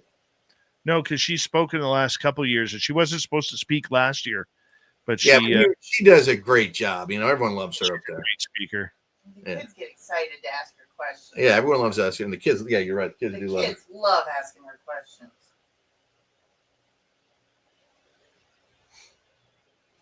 All right, here we go. We're coming back in like 5 seconds or so.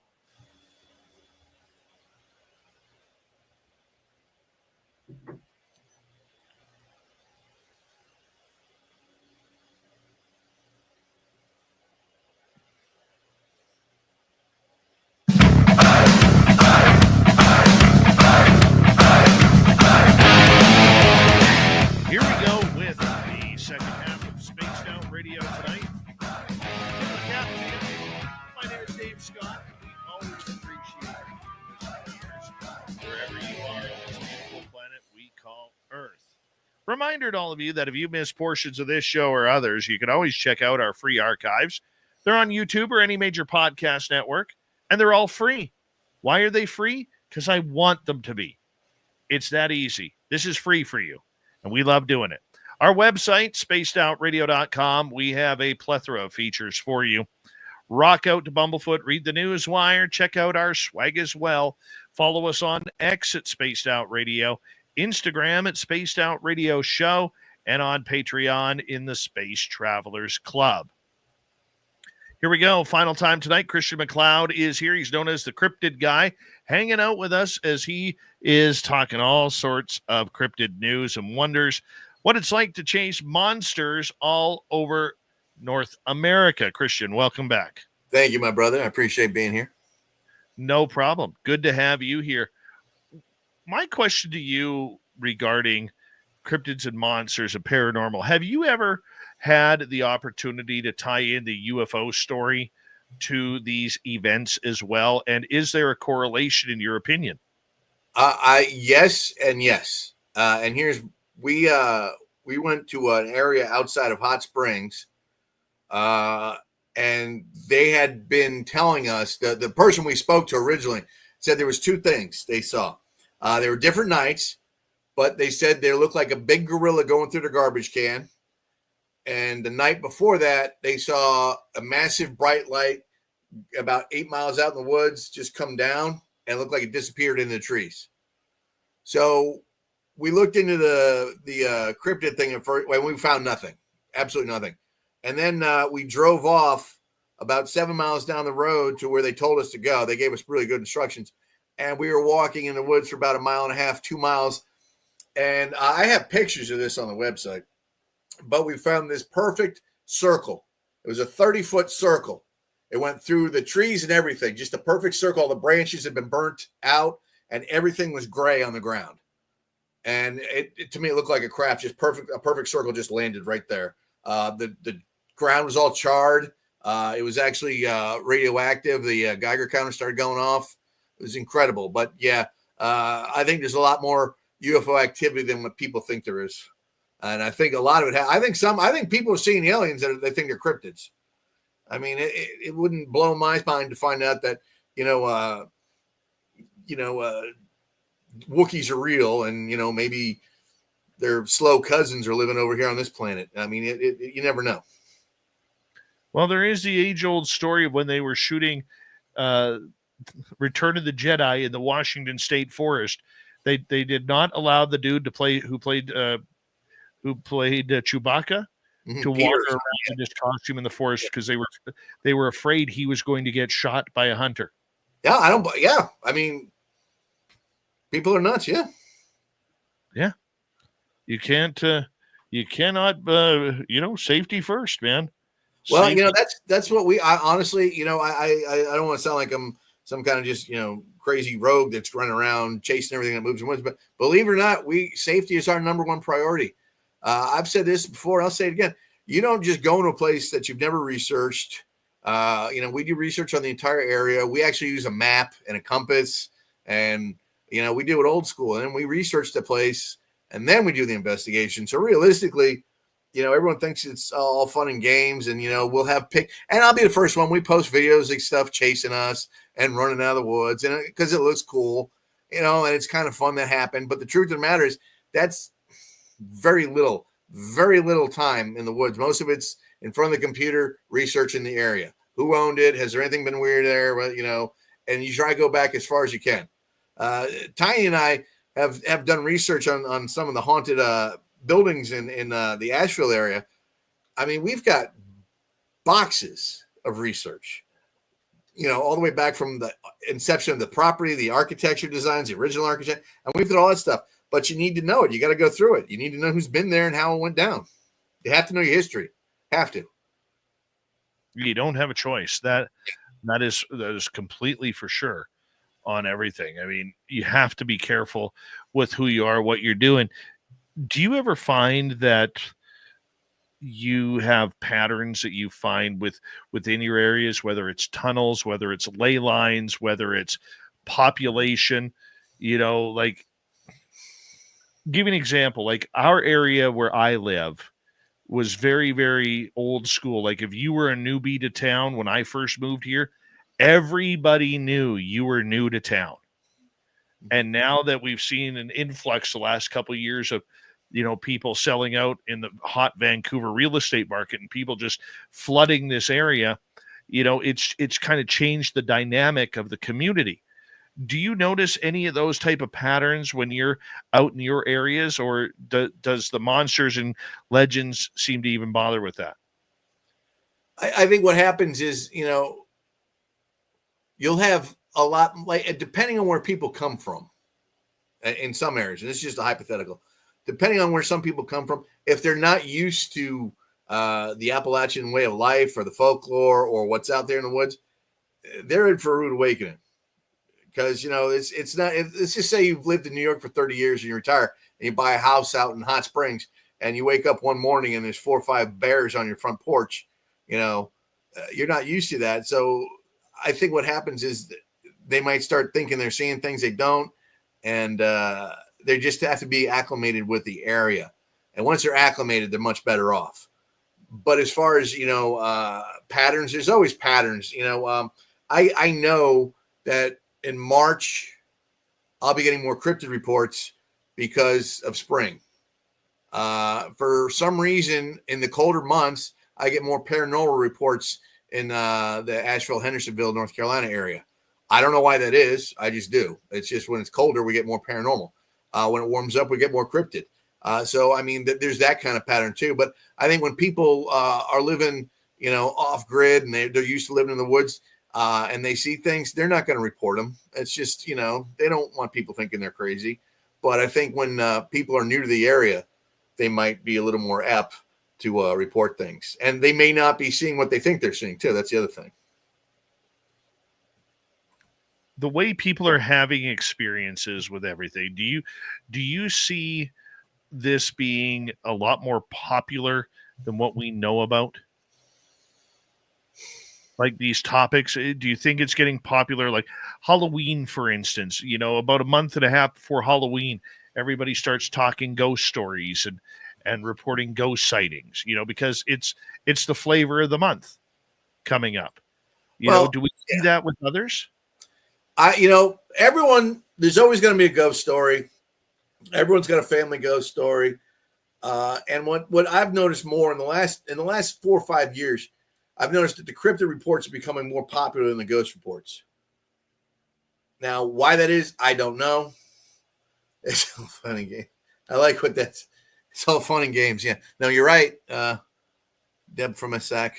But it's one of these things where I think the paranormal world covers everything. Covers UFOs, covers cryptids. It's all paranormal. But I think the cryptids are becoming more popular. And I think you're going to start seeing that, like even on all this TV show. I love the Discovery Channel. I love it when they do the Bigfoot shows. I love being on them. I love when they film them. I love them because it's just fun. But I think those are becoming more popular than like the ghost shows, because it's you're out there live, you know, and you never know what you're going to find. Can't hear you, Dave. No problem. Here's the thing with cryptids. I don't think that they're happening as much as people say they are. You know, yes, we may be seeing an influx. And the one thing that I have noticed post-pandemic is that a lot more people found their love of nature again. True. Going out into the forest rather than traveling to Vegas or Mexico or Hawaii for holidays. They bought that RV trailer and truck, and by God, they're going to use it. And I could see where there's an increase at that point.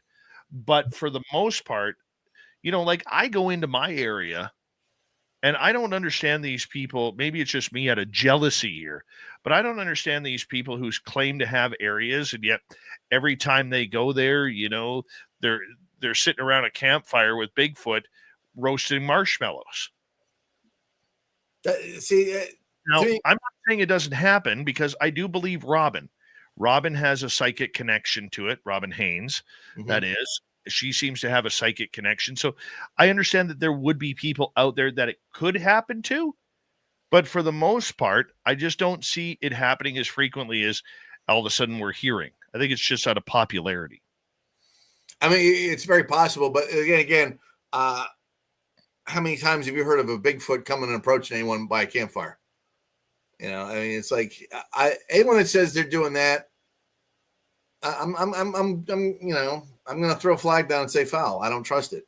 I think the one thing we agree on, you know, I had a Native American tell me years and years ago that one of the reasons why he'd been a hunter his whole life, and he'd been doing, you know, been in the woods his entire life.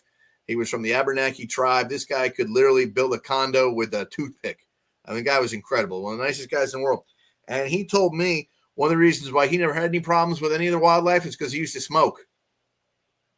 And he told me, if you're going to go out there looking for the big hairy man, you better have a cigarette or a cigar. I said, well, why? He goes, well, you'll find evidence, but they won't come around you. He goes, they don't like fire of any kind. That means if it's either in a, you know, contained area or it's, you know, it's coming out of your mouth. They just don't like fire and they don't like smoke. So, you know, it's a deterrent, and it's also a paranormal deterrent. You know, evil spirits don't like, you know, cigar smoke. And that's why you see some of these rituals, but that's neither here nor there. My point is, I think a lot of these people think they're seeing things that aren't there when they have a situation where there's a big campfire and a bunch of people around. You know, it could be a raccoon that's curious. You know, it depends on how acclimated they are to the wilderness too. Because it's just like you said, you got all these people, you know, rediscovering nature. And I love that. That's great. To me, that's where it should be. I think everyone should have more of appreciation for nature, and then maybe we'll treat the planet a little better. But, you know, I think a lot of stuff gets misidentified. I think when people have an actual cryptid report that's an actual sighting, and there's more than one witness that's credible and no one's been drinking, I think that's a much better report than, you know, say 5 or 6 people killing, you know, 2 12-packs of bud around a fire and smoking weed. You know, and that happens too. But I think it's just credibility. But I think you're also right in the fact that more people are going out in the woods, and I think that might scare them. But I think there's also that group, that subgroup that gets used to it, and they want to watch the human show. You know? I get that, and I can see that. But when you have these people out there who are say RVers, and they're kind of new to the forest areas for the next, you know, for the last couple of years, they may not study the wildlife. They may know that there's bears and mountain lions in that area, but they don't study the area to know that from a distance, a bear standing on its feet could look like a Sasquatch. Oh yeah, especially if you had a bear with mange and it's leaning on a tree. You know, it's definitely going to look like something different.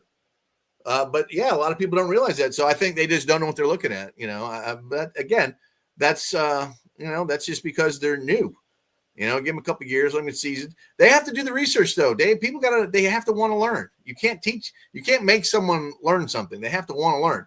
It makes to me. I don't understand why you would go camping anywhere and not know what's in the wildlife.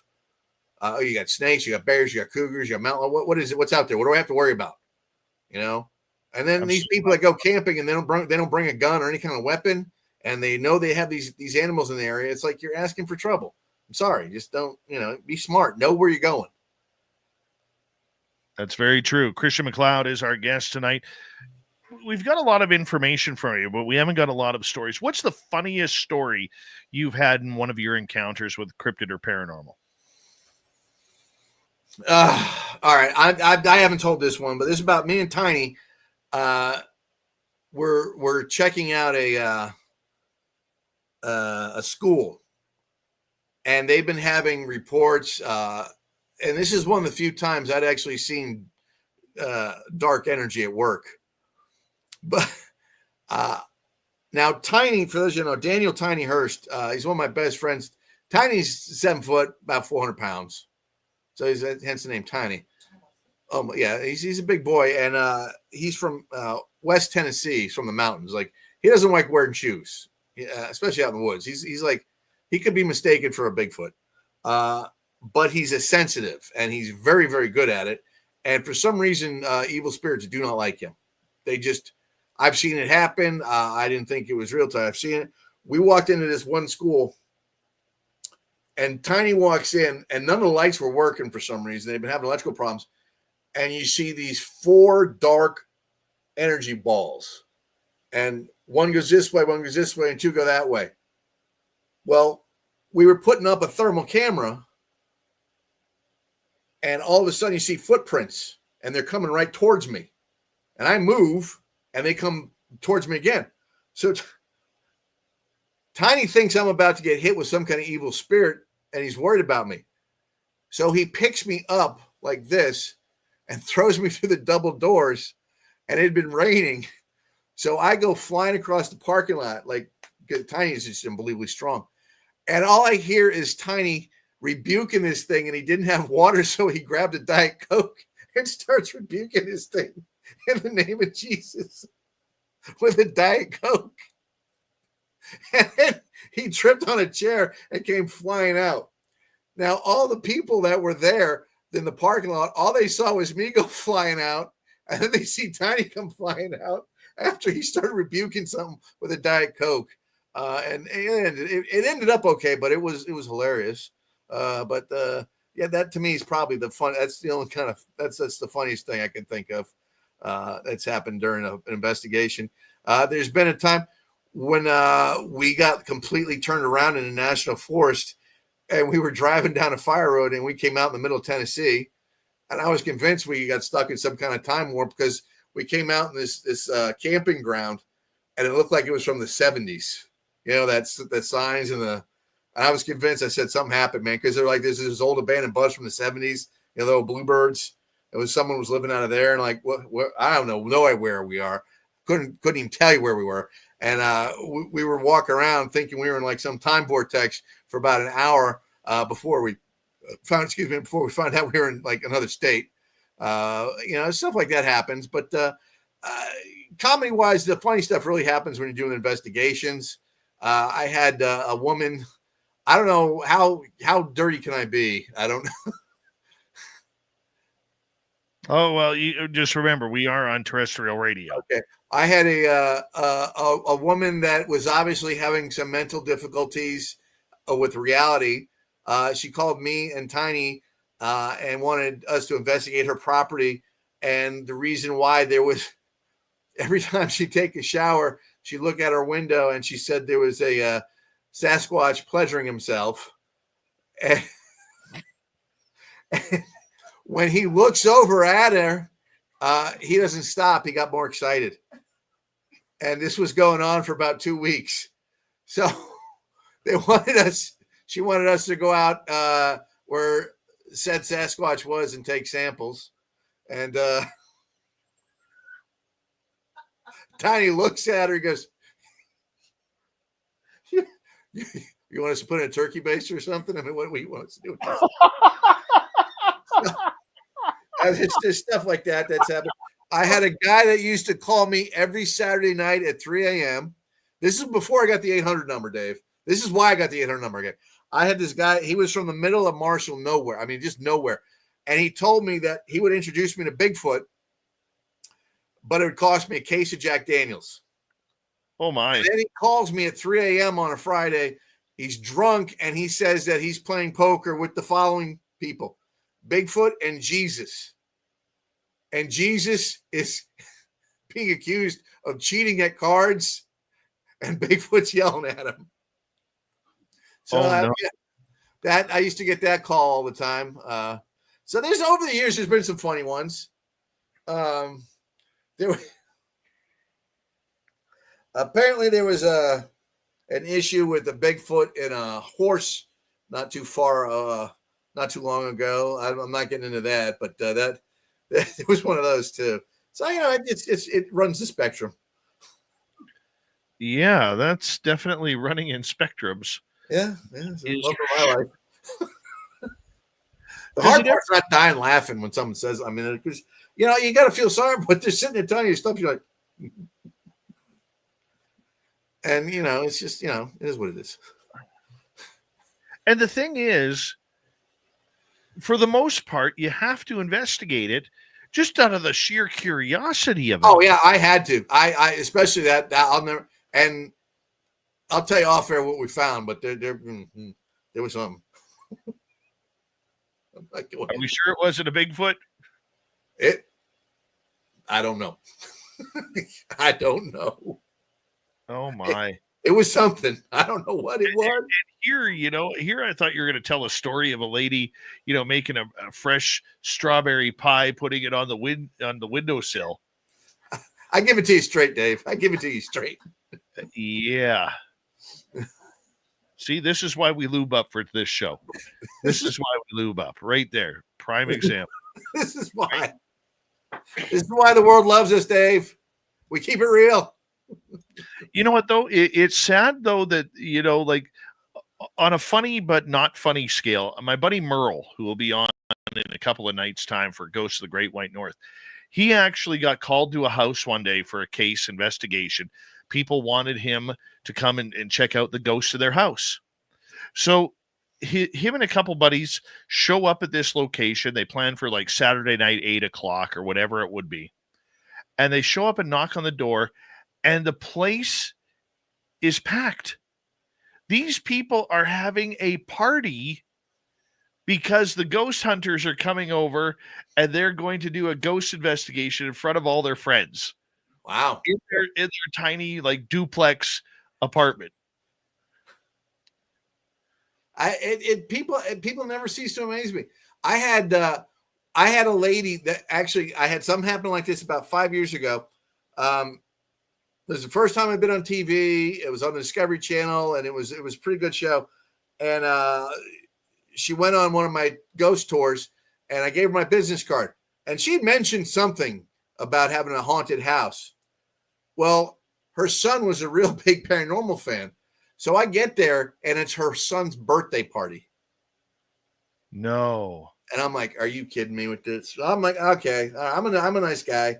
I go ahead. I give him some stuff. I gave him a couple of meters, and I signed some stuff for him. I gave him some stickers and everything. But that I've actually had that happen. So I know what your buddy's talking about. Merle is not alone. It's ridiculous. When I was teaching, I had a parent come in one time, and she just asked me for my autograph, and she had an 8x10 of me that I don't know where it came from. So it's just, and that never happened. I mean, no one, I'm not talking about that. But it's weird stuff. But yeah, Merle's, I've been there. It's like people will try to get away with anything. Very true. Very true. People have asked me if I do parties and stuff. And I was like, no, that's no. I mean, this is a real paranormal investigation. And then they'll think, well, what if we give you this? What do you get? It's like, look, you can't buy me off. Well, you can, but you're not offering enough money yet. But it's one of these things where it's like, I'm not a circus clown. I'm not a clown. I'm not doing parties. I'm not going to do balloon Bigfoots. But it's hilarious what people do. That's awesome. Do me a favor. We got 20 seconds. Tell everybody where they can find your info. My friends, you can find me The easiest way to get to me is 1-800-329-4851. You can get me at cryptidguide.com or American Cryptid and Paranormal Society.com. Or if you're feeling really good, you just go type in cryptidgirl.com. See, that goes for Christina, but it still goes to the website. I just want to thank you for having me again, Dave, and God bless you, man. Thank you for being my friend. Coming up next, Swamp Dweller and Little Timmy James of the UFO Report, Hour 3. You're listening to Spaced Out Radio with your host, Dave Scott.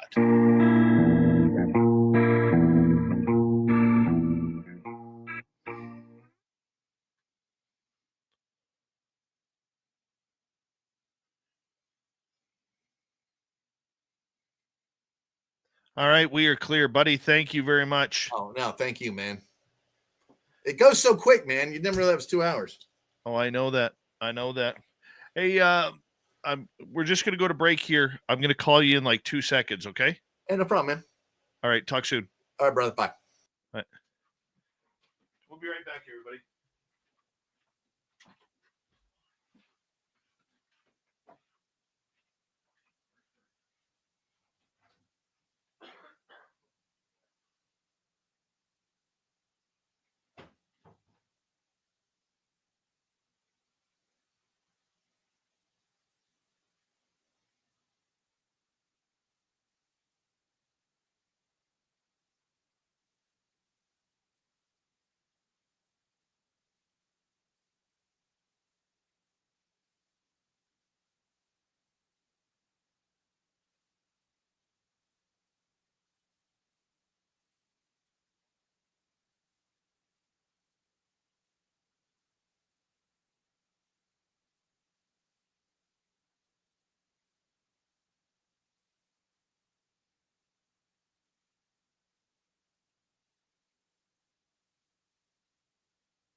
I am back. Yeah, let's see if we can get you guys some daytime programming. I'm going to talk to Christian in the next couple of days here to line up and see if we can get you guys some daytime programming about Monster Talk.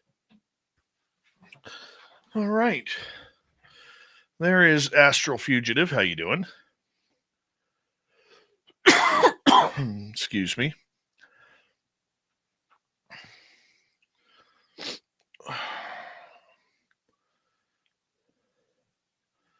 Yeah, he's fun. He is totally fun.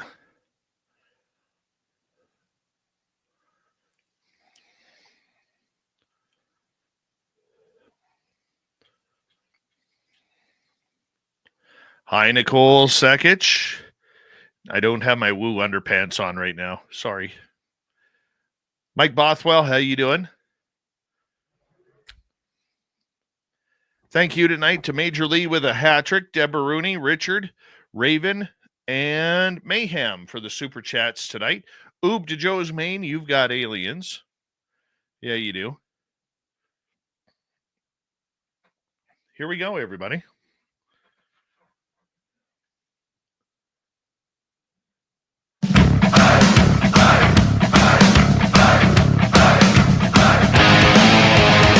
Here we go with the third and final hour of Spaced Out Radio tonight. Good to have you with us. My name is Dave Scott. We always appreciate earning your listening ears wherever you are on this beautiful planet we call Earth. Hello to everyone listening in on our terrestrial affiliates around North America, digitally on every major podcast network. Our website, spacedoutradio.com. We have a plethora of features for you. Rock out to Bumblefoot, read the news wire, check out our swag as well. Follow us on X at Spaced Out Radio, Instagram at Spaced Out Radio Show, and on Patreon in the Space Travelers Club. The Desert Clam has set the password for tonight in the SOR Space Travelers Club. Sacralized. Sacralized is your password. Use it wisely, Space Traveler, as a clam sets the password each and every night right here on Spaced Out Radio. Let's head to the swamp. Hello and welcome to Spaced Out Radio's Swamp. I'm Swamp Dweller, and tonight I'm going to take you on a mystic journey of the unknown, sharing tales of monsters, legends, and nightmares. Welcome to the Spaced Out Radio Swamp. My name is AJ, and this happened to me when I was 15. I'm 17 now, and I was camping in my backyard. We have a giant forest in my backyard, and I was camping with my friends J and T. I will not reveal their names for privacy reasons, but I did get permission from my mom for us to be in the backyard and camp. We were about 50 yards into the forest when we got set up and began cooking dinner. Please be aware, I'm a good kid, and tried to always be a good kid if I could. I do not drink or smoke, so we just sat around exploring the woods all day. It was getting pretty late in the day, so we decided to head back to our camp. When we got back, we ran to our tents and we fell asleep. I'm going to say around midnight or somewhere around there, we heard this blood-curdling scream come from the woods followed by this god-awful smell. T said he's going to go outside to puke, at which point he opened the tent door and went over to the bucket. Brian then points his finger while shivering, and we ask what's wrong. My mom's overprotective, so she told me to take the double-barreled shotgun and my 7-inch combat knife. Brian just kept shivering and saying words like, is that a monster? Of course I'm scared now, so I grabbed my shotgun, and I had given my friend the combat knife. Along the tree line I notice a white figure. I can't make it out because my eyes are still adjusting to the dark, but then I noticed that it stood up. I shined a light on it, and at first, I thought it was a person. I informed this quote-unquote person, you have 10 seconds before I fill you full of lead. To my shock, the thing repeated what I said exactly, but in some messed up form of language. Without hesitation, I pulled both the triggers for the gun. After a loud bang, it ran off screeching so loud it hurt our ears. I yell, "Run!" J and T agree, and I grab my phone and a shotgun and my combat knife, and we get out of the forest as fast as we can. In what felt like seconds, my mom heard us screaming. She asked what was wrong, and I told her about the creature. My mom went wide-eyed and told me to give her the shotgun. My mother is of Navajo descent. She got shotgun slugs and sprinkled ashes on the front of the fireplace. She then flipped over the kitchen table and pointed the gun at the door. It was then we heard knocking at the door, and my girlfriend's voice came from the other side. The problem with this was my girlfriend went to Florida to see her dad. So, we knew that that wasn't my girlfriend outside. My mom started to yell in Navajo at it, telling it that it was not welcomed here. All night, my mom had the gun pointed at the door. By sunup, it was gone, and I haven't seen this creature since. I won't ever go back into those woods again. My mom has bought me a handgun, and it stays next to my bed. We also got rid of our old wooden door and put a giant metal door. I can still hear the screeching of the creature whenever I'm walking outside sometimes. Thank you to Swamp Dweller for another spooky story. If you want more just like that, head on over to YouTube, type in Swamp Dweller, and he's right there. He's right there for free. Thousands of stories that'll creep you out each and every night. Just hit that subscribe button. Let's head to the UFO report. That is an interplanetary flying space saucer.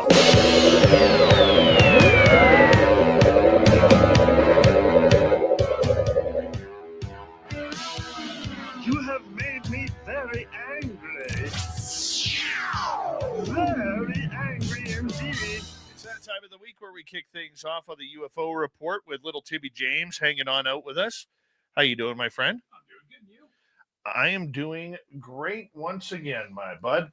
And you know what? What? I got to tell you, I want to start this off a little bit differently tonight. Cool.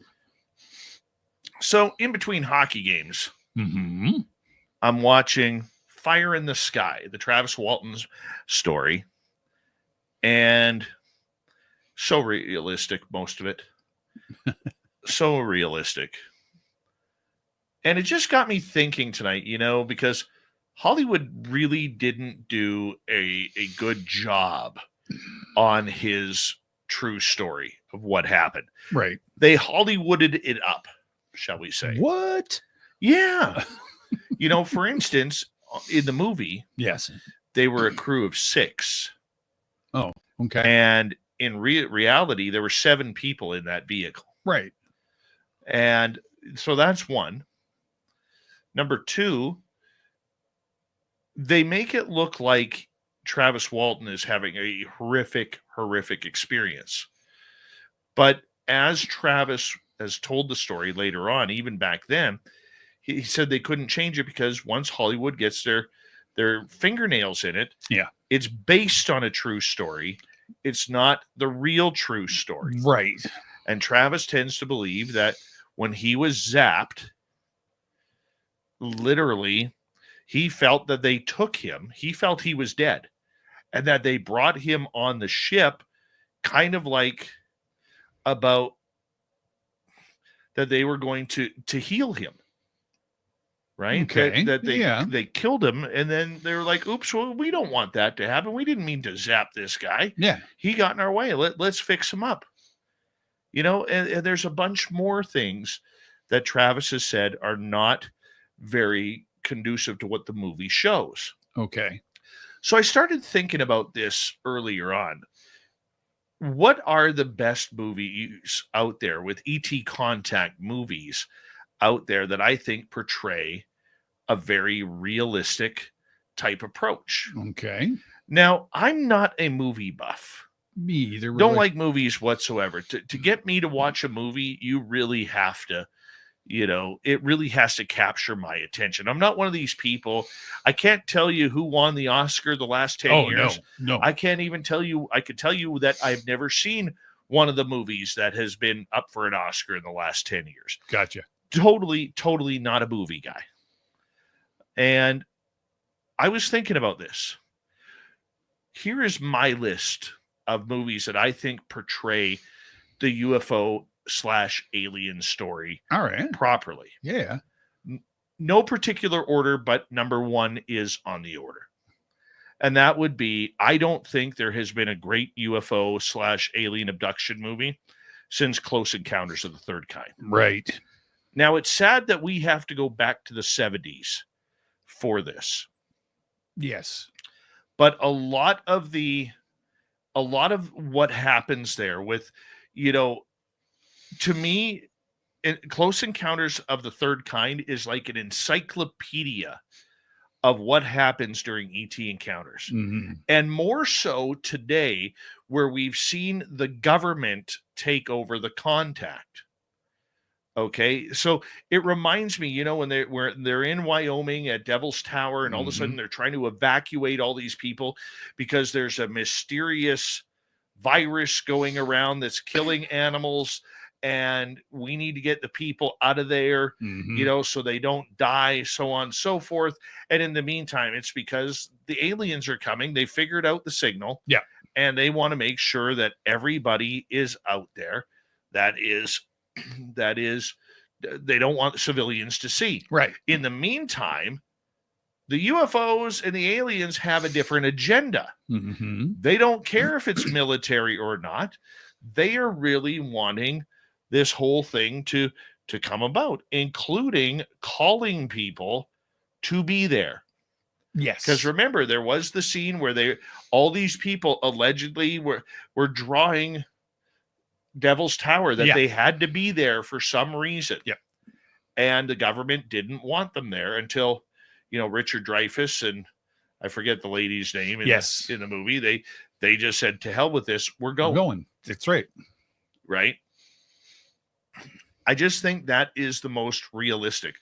To me, the way that they take little Bobby when he walks out the door. Yes. And they take little Bobby, the kid, the 3-year-old kid. I mean, I hate to say this, that boy is a twin to my grandson. When I look at my grandson, he looks like little Bobby from Close Encounters of the Third Kind. It is scary. I knew him from somewhere. Barry, not Bobby. Barry. I apologize. Thank you. Yeah. That's right. And that is trippy to me. Or the fact that there's all these people that have gone missing, but they come back. Yes, I think that's possible. Sure, I do. People who have vanished. That leads to the Eisenhower theory that trading humans for technology. I think there's a lot about what you've seen about it. Sure. Right? Sure. The little grays that that people claim to have seen in our bedrooms. Yep. And then the tall, thin gray. Yeah. Right? That with the arms that are about the length of the body.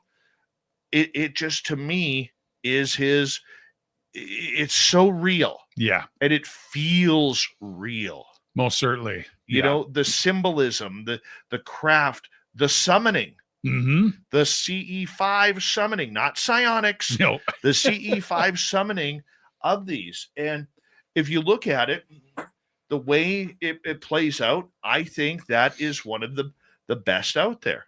What's your thoughts? I definitely, excuse me, I had to rewatch it because I actually saw it when it was released.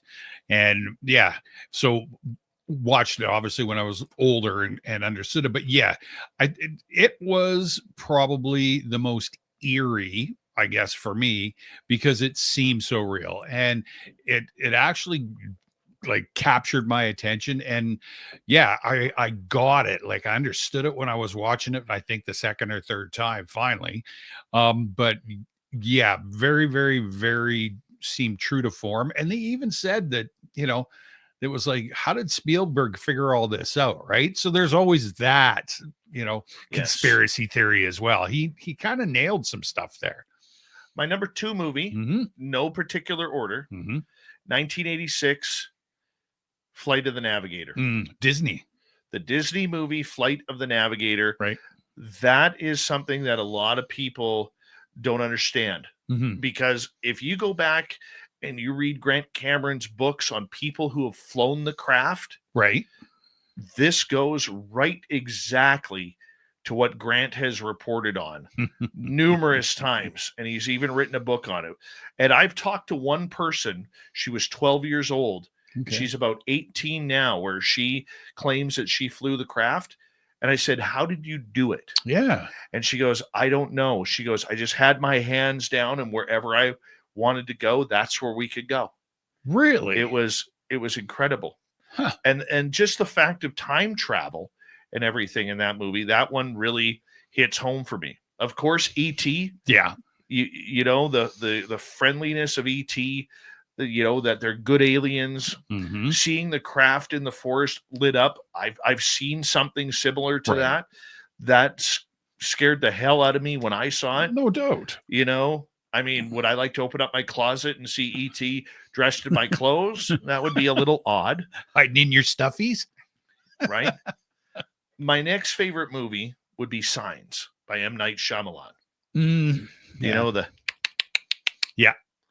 only because in 2018 I heard the in conversation in my backyard and up my driveway. Oh, you told me about this. Yes. Yes. Yeah, that one today still hits home a little bit. Yeah. Now it's more of a nightmarish story about the bad aliens coming to literally wipe out humanity, Right.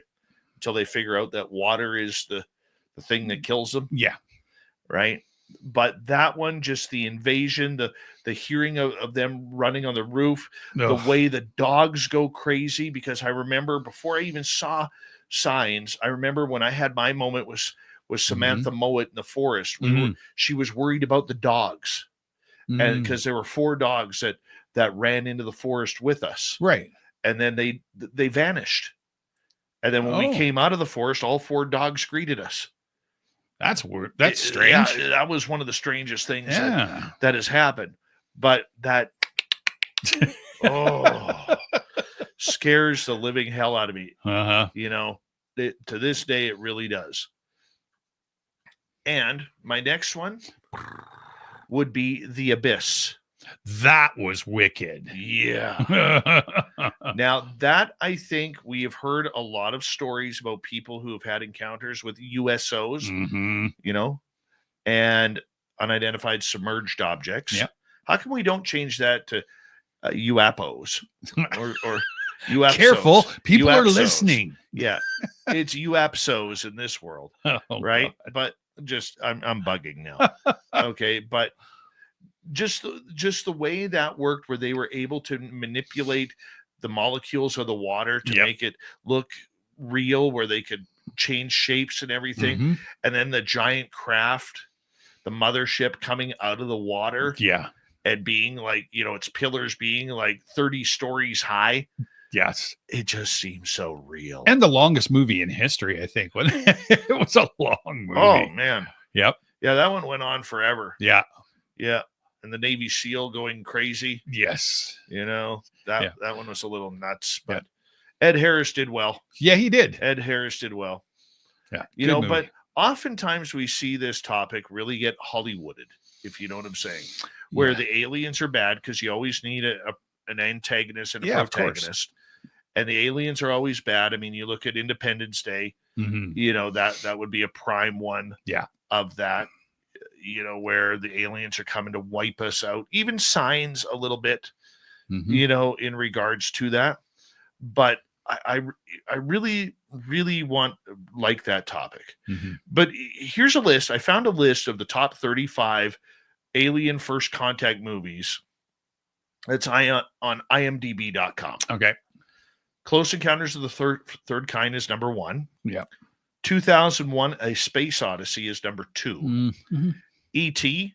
is 3. Yep. The Abyss is number 4. Predator is number 5. That was a good movie. Now, what's interesting about Predator is that when it's in the creature is in its pixelation. Yes. That's what a lot of people now are claiming is the Glimmer Man, which they believe might be the way Sasquatch camouflages itself while going through the trees. And there is a photograph of that that was caught by Jan Maccabee, the wife of late scientist Bruce Maccabee, who happened to be one of the aviary UFO guys that was titled under the aviary. Gotcha. And she happened to be out hunting on their property one day. And this story is actually in one of David Paulides' missing 411 films called The Hunters. Okay. Okay. Yeah. And they tagged this on the end. So here she is sitting in her deer stand. She's been tracking this one deer for a while. Okay. And she hears something in the trees and she slowly turns and looks and she sees this Glimmer Man object hopping through the trees until it's right beside her. And she isn't moving, but she is able to get her camera out to take a picture of this. Okay. Now, the interesting part about that story is when she was experiencing that, over a couple miles away at the high school, Okay. the marching band was preparing for homecoming. And they actually, the entire band witnessed a UFO hovering over top of the football field. Damn. As they prepared for homecoming. Sure. Number 6 would be Invasion of the Body Snatchers. Yeah. 7, The Hidden. I've never heard of that one. That's 1987. The Thing. Remember The Thing? Yeah. Horror movie. That's based out of Antarctica. Right. Signs would be number 9. Cocoon. I didn't even think of Cocoon being an alien movie. No. Men in Black being number 11. Okay. That one actually makes sense because there's a lot of little nuances in there that if you're not in the UFO community, you're not going to get. Right. But I think that one's kind of cool. Never heard of District 9. No. That's 12. Independence Day is number 13. Contact, number 14. Fire in the Sky, the one we were talking about that led us to this topic, number 15. Little Shop of Horrors. Really? I don't take that as an alien movie. Or a First Contact movie. 1998's They Live. Okay. Stargate is 18. Edge of Tomorrow, 19. Galaxy Quest is 20. Starman from 1984 is 21. The Arrival, 1996. Here's one that's been brought up in our chat room a number of times. The Fourth Kind, based out of Alaska. Okay. Yes. Yeah. That's where people claim to be seeing owls all the time. Oh. And that's kind of the story where we kind of got the basis that aliens might be disguising themselves as big owls. I was reading about that today. Yeah. Weird. Okay. 10 Cloverfield Lane. 25, The Day the Earth Stood Still. Yeah. 26 is Life. 27, Solaris. Annihilation, 28. Hangar 18, 29. Communion, the Whitley Strieber story, number 30. Skinwalker Ranch, 2023 movie.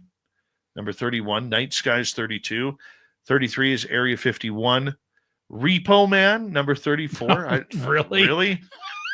I don't think that has anything to do with aliens. And Battle Los Angeles, number 35. Repo Man. I don't know how that got on the list. Well, kind of trippy at the end, I guess. But, yeah. Wow. A lot of those movies, in complete honesty, I have no idea. I couldn't tell you.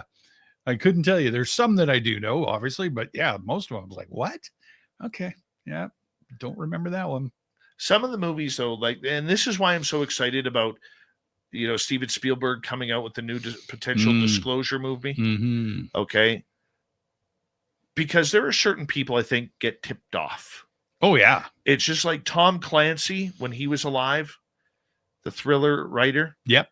And his Jack Ryan series. Oh, for sure. I think he was tipped off to some things, especially one of his books where it almost sounded exactly how they pew-pewed Osama bin Laden. Yep. It sounded very similar when you read the book.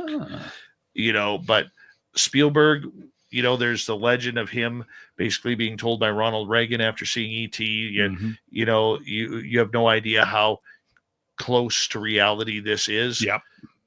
It attracts you. We'll come back. We're going to get into more UFO news.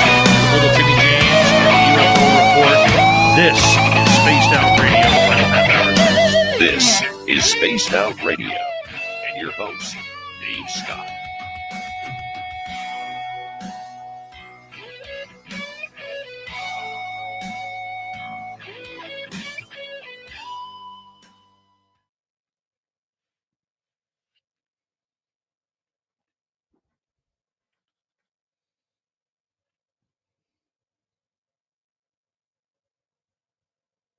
There we go. We're Yeah. clear. All right. Yeah, Close Encounters. I had to watch that a couple times. Well, the first time, like I said, I saw that, and we were supposed to go. We were at the Granville Cinemas, and I remember my stepmother getting all. My dad wanted to see Saturday Night Fever, I think it was. And my stepmother, when we got down to the theater, she was like, "No, we can't take the boys in there. They're just young and it's restricted and blah, blah, blah. Might be some TNA, right?" And it was like, oh, she goes, "Let's go see Close Encounters of the Third Kind." And I was like, "Oh, okay." I was like, "This is so cool. I don't understand any of it, but holy cow." And like I say, I had to rewatch it because I think I was like, what, 12 years old when it came out. So I had to go back and watch it so I could understand it. And I was like, oh, wow, this is super cool. Very, very good movie. I would agree with you on that. I think it's a fantastic movie. Today, I still think it's the best. So did you hear what the new movie was, Spielberg, with Disclosure? Everybody's saying, yes, you just read them in. I was like, okay. Well, if anybody could be read in, it would be him. Yeah. I mean, he knows how to tell the story. Yeah, he does. And he still looks the same as he did in 1979. Yeah. You know, how does that work for some of these people? I don't know. It's like George Knapp still looks identical that he's looked like for the last 30 years. George, how do you do it? If you're listening, how do you do it? Healthy living. You know what it is? These guys have the power of the beard. Yeah. They had the beard when it was dark, not like me, who I started growing it really when I started getting all salt and peppery. It's the power of the beard, man. That's what does it. The beard of knowledge. Wasn't that a Huey Lewis song, The Power of Beard? Oh, no, sorry. Could have been. Yeah, thanks, people in the chat room, for bringing up Jaws. Ugh. Oh, the new one that's coming out? No, not even watching it. I'm not either. Did you see that video of the Australian dude on a kayak? Yeah, no. And he's Okay. fishing? Yeah, he's fishing. Yeah. And a that's great that. white takes his bait and then starts following the kayak. Out comes the Leatherman, snip, bye-bye. How in the... Nope. I have to say it. Okay? Who in their right mind goes into great white territory on a fishing in the ocean in a kayak? I don't know. I don't know. You don't do that. And then the guy's like, "Oh, this may be my last video." Well, it should have been for your being a moron. I know. Those were huge too. I watched it a couple times. I was like, yeah. No. And that's a big shark too. There's two of them, I think. I only saw the one. Yeah. Okay. That was one's enough. But either way, that was at least a 15-footer. Oh, yeah. At least a 15-footer. The thing was wider than his kayak. Oh, yeah. Okay. Come up and give it a good bump. And I was like, paddle, mother. That's where you put there's no excuse for that, man. If that guy died, because you can't stop. No. You know, his arm, I felt sorry for his arms because his arms must have been burning. Yeah. When he got to shore, I'm sure he wasn't even thinking of it when he was paddling. But you look at it though, he's paralleling for the first 100 yards. I know. Why are you not aiming for the shoreline? Because he's looking behind him, I think. I think he's doing I don't care. How dumb do you have to No sharks, man. No. be? Oh my God. I watched that twice because I'm stupid that way. Me too. In my own fear. Yep. And all I'm thinking is this shark's gonna eat him. Yep. It's gonna come up. And then he throws his water bottle at him to try and distract him. Really? We're not talking a pit bull here, right? Get We're away. not talking a stray dog that might want to Shoo! Yeah. Why not throw a shoe at him next, right? Get away from my kayak. Oh my God. Oh boy, no, thank you. I'm telling you, it's ridiculous. Yeah. Even when I used to go to the aquarium as a kid, go near the shark tank, it was like, okay, I gotta get away. Nope. There's never a need, man. Nope. I mean, if you have a shark that is larger than your kayak, You don't go out there in a kayak. Mm-mm. If you got sharks that big out there. Nope. It's that simple. You would think. All right. People are morons. This is Darwin Award winning right here. Yep. All right. Thank you, Deb ×2. Major Lee with a hat trick. Mayhem, Richard, and Raven for the super chats. Much appreciated.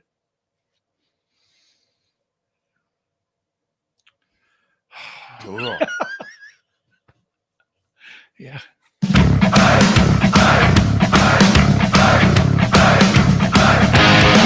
Here we go. Final half hour of tonight's show. We got the UFO report with Tim James coming up. My name is Dave Scott. Thank you for tuning us in. Wherever you are, this beautiful planet we call Earth. I made a mistake tonight. I did, Tim. What'd you do? Before I say the rest, I made a mistake. Pizza always seems so good At the time? and then you eat it. And you know what I've noticed now that I'm in my 50s? Mm-hmm. Heartburn. Yay. Yeah. Heartburn. The minute you eat pizza, it goes down great. You get that satiated love, Mhm. you know, that satisfaction. Yep. And then 2 hours later, you're paying for it with heartburn. Yep. Dumb decision. I knew it was coming. Well, it's like eating an apple. You never think about what it's going to look like afterwards. No, but you don't get heartburn from an apple. That's true. All right. Reminder to all of you that if you missed most of this show or others, you can check out our free archives or go on any major podcast network. Our website, spacedoutradio.com. We have a plethora of features for you. Rock out to Bumblefoot, read the news wire, check out our swag as well. Follow us on X at Spaced Out Radio, Instagram at Spaced Out Radio Show, and on Patreon in the Space Travelers Club. During the break, Tim and I were talking about this story out of Australia, Crikey. where I don't know if you've seen the video or not. It's gone viral, where this guy is fishing in a kayak, and he literally has a great white take his bait.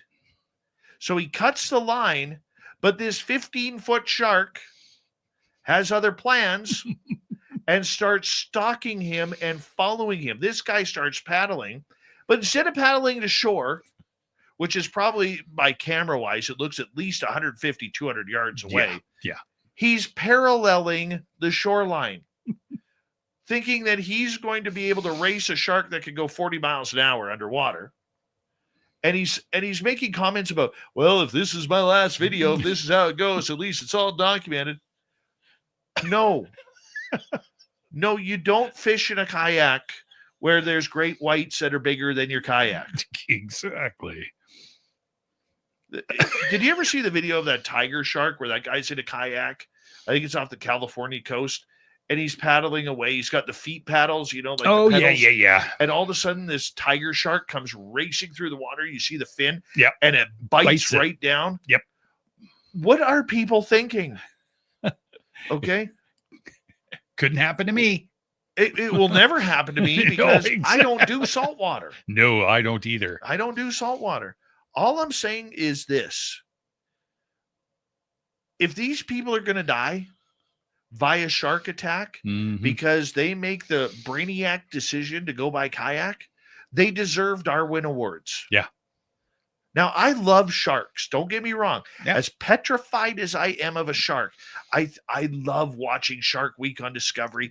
I think sharks are absolutely fascinating. They're cool. They are amazing, brilliant Mhm. animals. I guess they would be animals, right?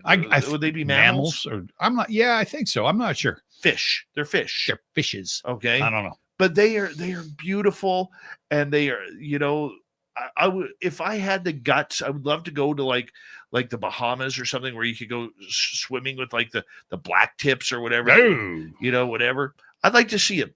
I would like to see a shark in the water, but I ain't going near the salt water, dude. No. Not doing it. Not even in a cage. I'm a meal. Yeah. I'm a meal. Yeah. That's all it comes down to. I am a meal.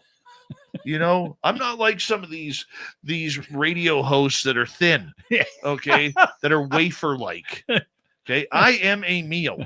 That's right. taking you home for the family.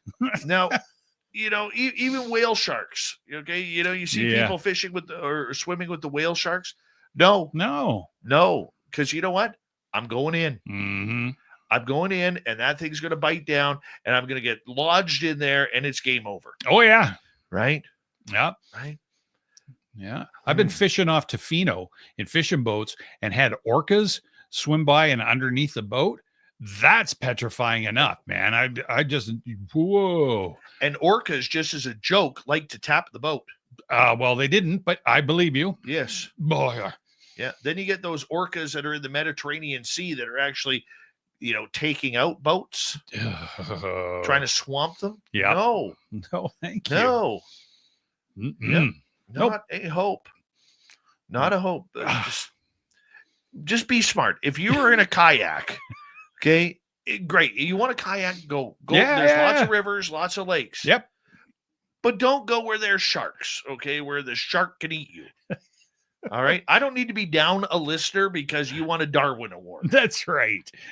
Give us some UFO stuff here. All right. Well, speaking of water. Oh, great. I thought instead of looking up tonight, I'd look down. Nice segue. So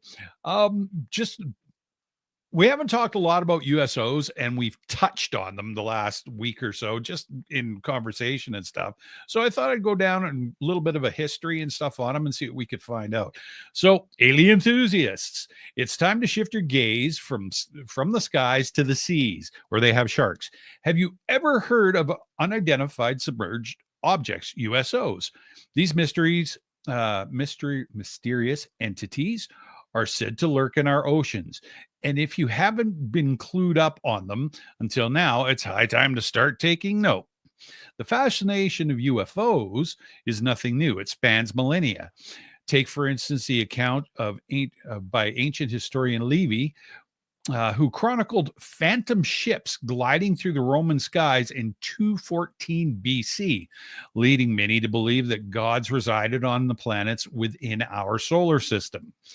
While USO encounters may not be as ancient due to their secretive aquatic habitat, there have been claims of sightings for centuries. Even famed explorer Christopher Columbus reportedly witnessed a USO on his voyage in 1492. The United States is buzzing with intrigue of these reports these days. From the life of voyages of Christopher Columbus, we learn that Columbus observed a strange light over the ocean at 10 p.m. on October 11th. He, along with Pedro Gutierrez, watched from the Santa Maria as the light glimmered at a great distance, flickering throughout the night, appearing and disappearing intermittently, and moving in sudden passing gleams. Zooming to the present, the frequency of USO sightings has seen an alarming increase, a fact that hasn't escaped the U.S. Navy. They've ominously labeled these enigmatic underwater phenomena as their biggest threat yet. The U.S. Naval Institute has pointed out that it's a phenomena from inner space rather than outer space that have posed a genuine threat to the Navy. It stated, as long as there have been sailors, there have been tales of sea monsters lurking in the depths that could snatch crewmen and crush ships. The Institute also noted, it is also true that USOs, not UFOs, have presented the Navy with the greatest hazards. So, could extraterrestrial beings be taking our oceans for a spin in addition to our skies? Mark Christopher Lee, a UFO researcher and filmmaker, gave exclusive insight on the relatively unknown phenomenon to the Daily Star. The U.S. Navy has had plenty of confrontations with USO since the 50s and has identified them as their biggest threat, stated Lee. He further added, note that the Tic Tac UFO reported by the U.S. whistleblowers was seen hovering above a USO emerging from the ocean. I guess they are linked, and the Tic Tac and other UFOs are all able to enter the oceans at will. So all UFOs are also USOs. That's what I think. There are rumors and legends regarding the lost continent of Atlantis now being an underwater alien USO base, which leads into the recent sightings of USOs off the coast of Malibu, California, and the alleged location of an underground USO base as identified by Google Earth. In 2017, YouTube conspiracy theorist Mr. MBB333 suggested that a picture on Google Earth depicted the submerged perimeter wall of Atlantis, noting that such defensive structures were not uncommon in the ancient times, as seen with Rome's walls in 275 AD. The mysterious city, visible on Google Earth, measures nearly a mile in length and half a mile across. However, expert Lee has pointed out that Google has since obscured the images. He posed the question, if it is an alien base, does that mean that the aliens are in cahoots with Google? Dun, dun, dun. Or is it more likely that it is some secret U.S. naval base that they want to keep secret? Lee further speculated maybe they have developed some USO technology. I suspect there is a base there, as there have been hundreds of USO sightings further up the coast at Catalina Island in California. And I also suspect the U.S. government and the aliens are operating this jointly. Them aliens. Them aliens. So it is the perfect place for them to hide. It is. It is, because I mean, what is it? 80% of the Earth's oceans, well, obviously the Earth's oceans, are unexplored. Like they're topographically mapped to a certain degree, but yeah, they really haven't gone down into anything, right? So you never know. The question is, and we'll never know the answer, at least maybe in our lifetimes. Mm-hmm. But how, if they are using the oceans, the depths of the oceans, which we can't get to, right? How in the heck are those craft being able to withhold the pressure of water? Because the deeper you go, the more pressurized water is. And like, that's why you can only send a human to a certain depth. Right. I mean, look what happened to that submarine that went down to view the Titanic. It literally imploded on itself, and all you hear is a and it's gone. Yeah, exactly. I don't want to be right. I don't want to be that. No, because there's sharks down there.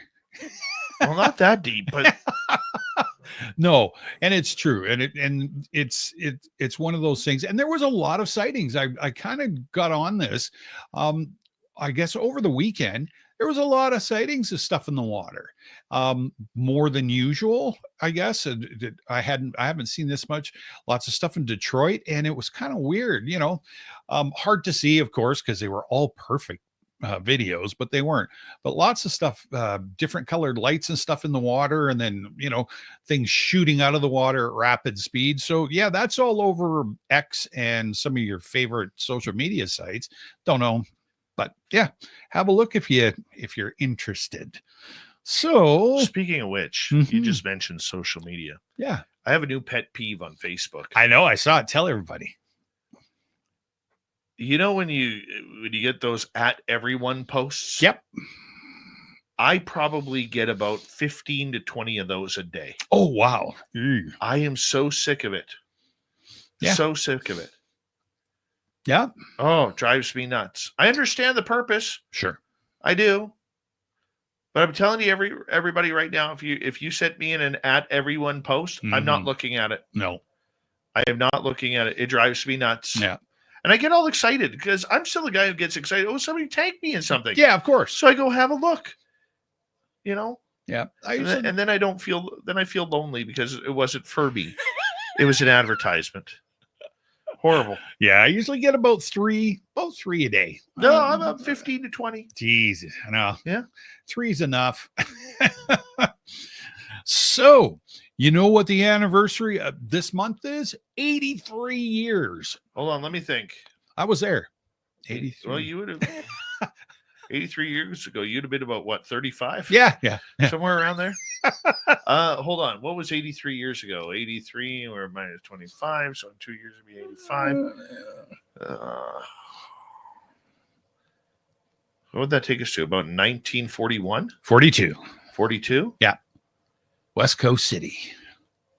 South. Oh, did deal with UFOs? Yeah. Battle of LA. Ta-da! There we go. Yeah, winner, chicken dinner, 83 years ago. So I'd be stupid if I didn't read this. So anybody that doesn't know the story about this is a Reader's Digest version.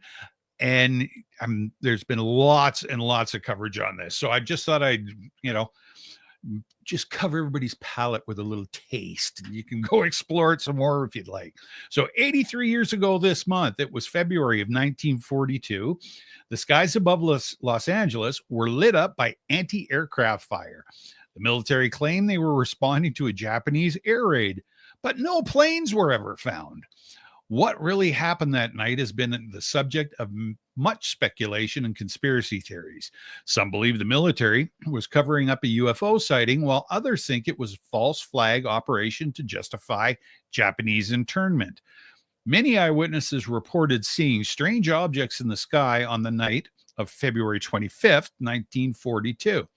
Some described them as flying saucers or discs, while others said they looked like blimps or balloons. One witness, a newspaper reporter named Bill Henry, claimed to have seen a flaming object hovering over Culver City. Another witness, a woman named Betty Oliver, said she saw something metallic flying over her house. Despite these accounts, the military maintained that they were reacting to a Japanese air raid. The military's response to the Battle of LA has been the subject of much skepticism. Many people believe that they were covering up a UFO sighting by claiming it was a Japanese air raid. One of the main pieces of evidence for this theory is the fact that no planes were ever found in the area. The military claimed that the Japanese had used stealth technology in 1942, to evade radar. But this explanation has been widely criticized as implausible. Stealth technology, 1942. Another piece of evidence is the fact that the anti-aircraft fire continued for over an hour, despite there being no planes in sight. Some have suggested that the military was trying to shoot down a UFO, but failed. There are several photographs and footage of the Battle of LA, but they are all of poor quality and do not provide a clear picture of what was happening in the sky. 1942. Some have claimed that the photos and footage show UFOs, while others argue that they are simply misidentified weather balloons and blimps. Lack of clear evidence has made it difficult to determine what really happened that night. In the years since the Battle of LA, several documents have been declassified and shed light on the military's response.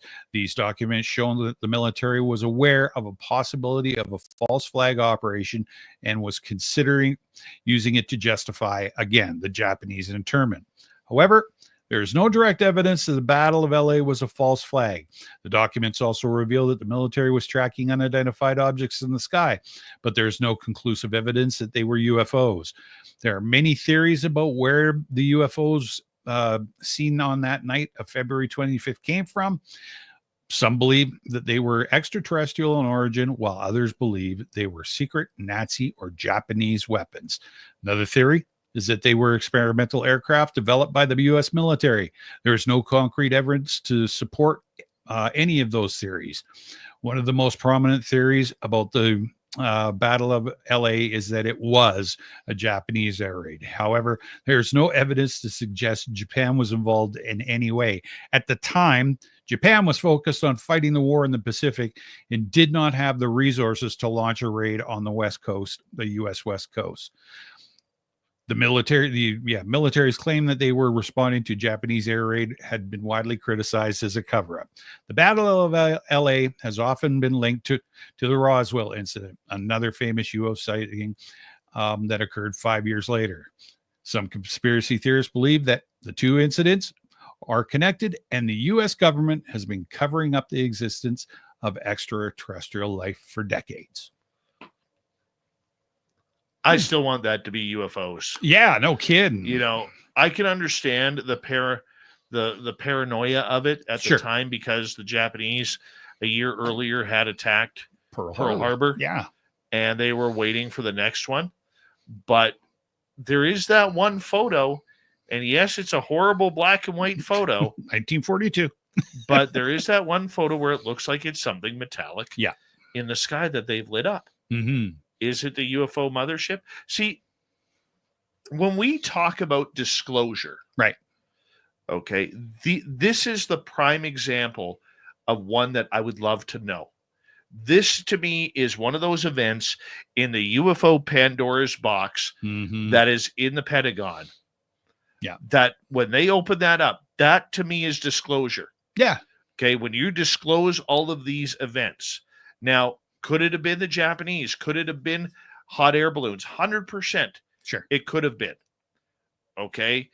But if it wasn't, what was it? Yeah. And with all that firepower that they were putting in on this thing, if that was something man-made, it would have come down. Oh, 100%.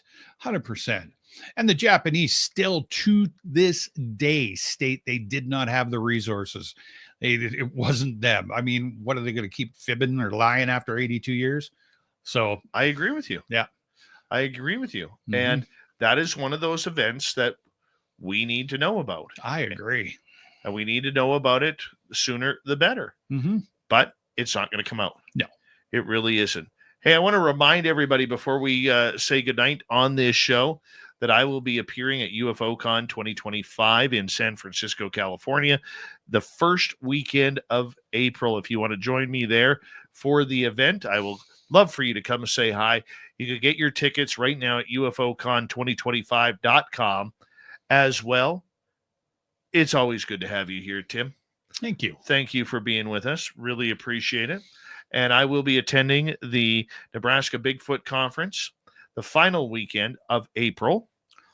Yeah, in Grand Island, Nebraska. My second year going to that event. Cool. Yeah, I look forward to that one. And then, of course, our Vegas party, where a bunch of us from SOR are heading down to Vegas, May 1st to 5th. Let's do it. Come join us. As we say goodnight to Tim. And hello, Mr. Rod Bumblefoot. Rocking in the background with Little Brothers watching. Bumblefoot is the official music of Spaced Out Radio. Rocking us in and out of every single show. Get your horns up for the guitar god himself. Special thanks to everybody listening in at work, at home, in your car, wherever you may be. Thank you to everyone in our chat rooms tonight. YouTube, Twitch, LDAP, Facebook, Spreaker, LinkedIn, Space Travelers Club, and on X, hashtag Space Out Radio. I know you're out there somewhere. Remember, this show is copyright by Space Out Radio and SOR Media Ventures Limited. Thank you so much for choosing to share your evening with us. Because together, my friends, make a mistake. We're watching. we own the night. Mr. Bumblefoot. We need a faith.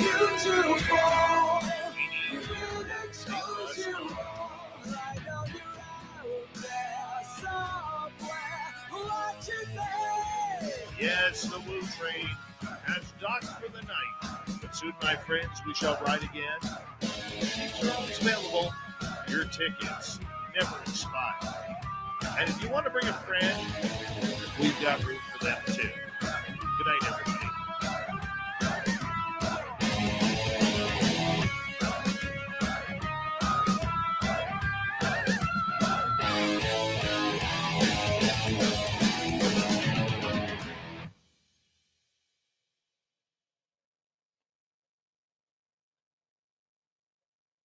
Hit the buttons gently. It's always gently. Very gently. Yeah, just very, very gently. We're done. No, don't lose the show. Oh, no. Oh, God. No, don't lose the show. What's the date today? 17. You betcha. 45. Yeah, because we're still before midnight. Like just.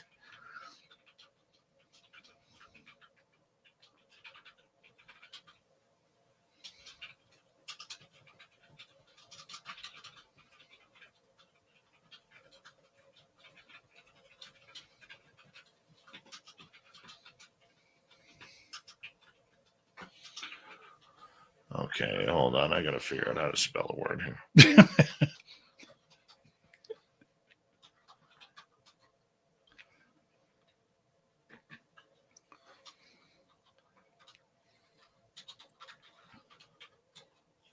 There we go. 2 peas.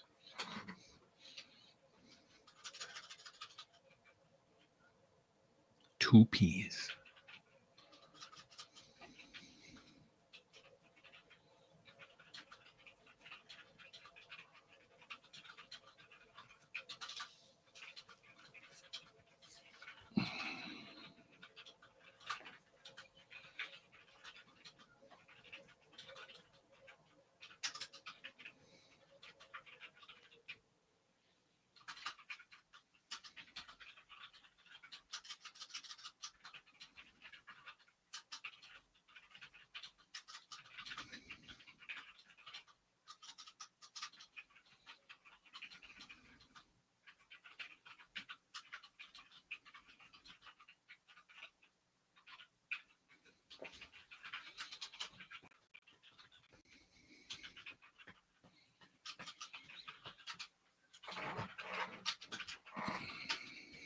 Publish. There we go. Yay! God, it's warm in here. It is. It's Well, warm. it's because it's what? Only -10 outside instead of -28. We're warming up. Yeah. I'm starting to thaw. Yep. Starting to thaw. Yeah, I noticed that in the house today. I was like, God, it's hot in here. Time to thaw. Mm-hmm. Oh, God. Oh, what the hell am I doing? I don't know. I don't know either. What you doing? Goddamn sharks. Seriously, who does that? I don't know. I'm not over it yet, man. Nope. I'm not over it. See the guy that got swallowed up by the whale shark and got spit out. Well, there's been a couple of kayakers get it from getting too close to whales feeding, which is illegal. Yeah. But there was the guy diving for gooey ducks off of Martha's Vineyard there. Oh yeah. He accidentally got swallowed by a whale. Whale took him up to the surface, spit him out. Thank God. He was a dead man. Yep. Yeah. What the hell are you? But there's another guy Yeah. diving in the middle of Great White. If you go to that area, No, thank you. you walk along the beach, or even you even remotely think of going to the beach, you have to pass a giant great white shark sign that says, "Do not swim here. Great whites patrol the area." Okay. God. Yep. Nope. And this guy's out free diving, and for some reason the whale picked him up. Hey, what are you doing down here? I bet you the whale was protecting him from the great whites that were coming. That's right. Uh-huh. I bet you anything.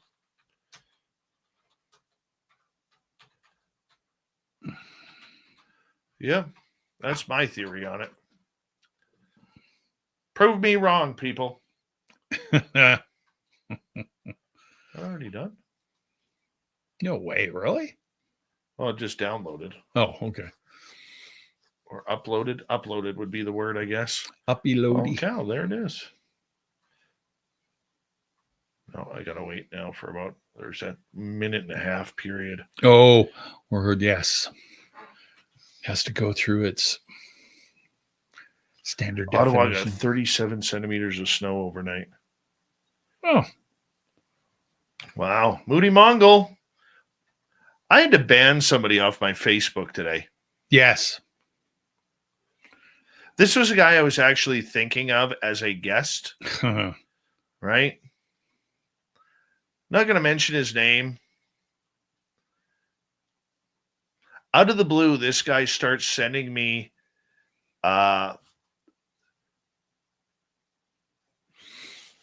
flags that say "Death to Israel" and "All Zionists must die," Mm-hmm.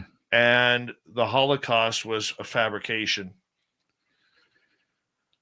I'm like, dude, don't send me that crap. Yeah. Number one, I don't do political crap. But number two, I sure as hell don't do racist crap, and I blocked him. You put that quite mildly, because I was here when you answered back. Oh, well, I'm trying to be polite because of Yes. YouTube's algorithms and Yeah, everything. I get it. It wasn't that polite. Well, it was polite, but very much sterner. Yeah. I just blocked the guy. I was going to battle him and just No. go at him. But then No. I thought, no, then I'm getting myself into drama. Yep. I don't need that. And then all I'm doing is feeding him saying, hey, don't listen to SOR because this guy, you know, I don't need that crap.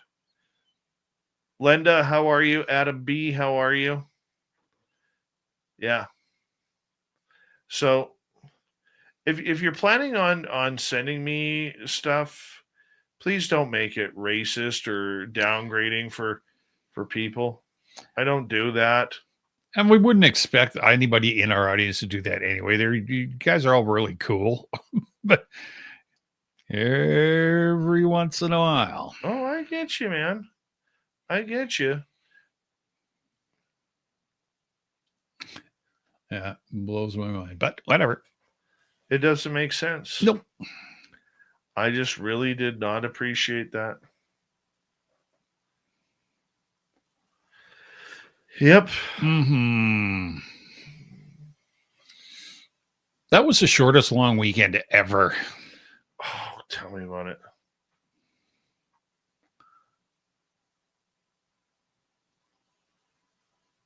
Can we just have a redo? I think we should just have a redo. Did you work Saturday? Really? They don't even close it down for Saturday. Oh, no. No, we're extending our hours on Saturday come March 1st. Really? Yep. Oh, because spring is right around the corner. Yeah. Because, you know, that's going to make a difference. No, it's not. For my daytime job. I don't usually talk about my daytime job. Actually, I can't. I apologize because I'll go on a rant and I don't need this recorded. Yeah. But it's one of those things where head office just doesn't get it. Yeah. Well, they're a one size fits all. Yeah. And I think that's what's good. And I'm interrupting you so that you don't go off on a rant about it because I didn't think about that. But yeah, I think that a lot of companies up in our neck of the woods that aren't mom and pop shops or whatever don't understand that. I guess the way of life and the way that money is spent and saved up here, and the way that, you know, when's a hot zone, when it's the cold zone, and it doesn't matter. It's identical every single year. And people don't change. No, it never does. Like Saturdays, let's start at the beginning of the year. If you go Saturdays from, say, January to, let's say, the end of kids' minor hockey season in March. Yeah. Okay. Parents are gone. Yep. And if they don't have kids, they're ice fishing. Yep. Or they're snowmobiling. Absolutely. And so then when it thaws, those same people, the majority of people, are out doing their gardens, prepping their yards. Absolutely. For winter or for spring. Yeah, because your yard looks like a pile of after the snow's gone. Yeah. Yeah. And it's also a good time to get rid of all the deadfall because everything's dead. Yeah, exactly. Till the new stuff sprouts. And so once that is done, then come May long weekend, you've now started mowing the lawn. Yeah. Saturday is a grocery day because most people work in the forest. Yep. Or at the mill. Yep. Or in the mine. So Saturday is grocery day. And then come May long weekend. That's when everybody. And the other thing they're doing is they're prepping their RVs for May long weekend. Yep. Because that's the first camping weekend to get out. Yeah. The locals want to get out because all the people from out of town, out of Vancouver, are coming up to open up their cottages and do the same thing that we up here want to do. So yes, it becomes. So then every weekend after that, people are camping and fishing and hunting and boating and doing whatever. Yep. Quadding, exactly. Side-by-side driving, trail hopping. Okay. So then you have that lasts right through summer. Yep. Every Saturday. So basically what it happens is the mister is at work in the driving the logging trucks or working in the forest or in the mine. And then right after that, in the meantime, the wife is taking, because it's still very old school. There's a lot of stay-at-home moms in our area. Tons.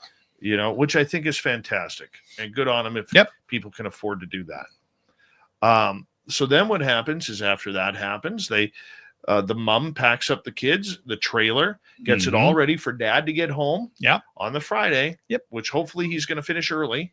Yeah, exactly. Okay. And then from there, dad doesn't even have time to shower because it's literally hook up the F-350 or the Ram 3500 to the trailer, and you're off to the campsite, the campground, or your private piece of property that you have on a lake or whatever it may be. That's right. So that's what tells people to go away. Yeah. And then that lasts until Labor Day. Yeah. And what happens the following weekend after the following week after Labor Day?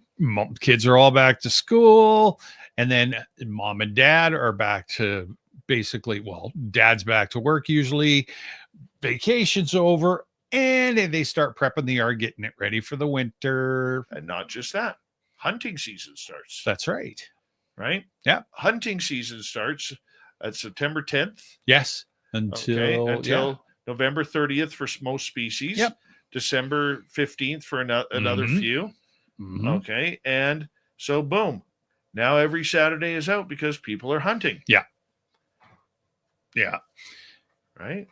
Yeah. It's the circle of life. Yeah. And then these new owners wonder, where's all the customers?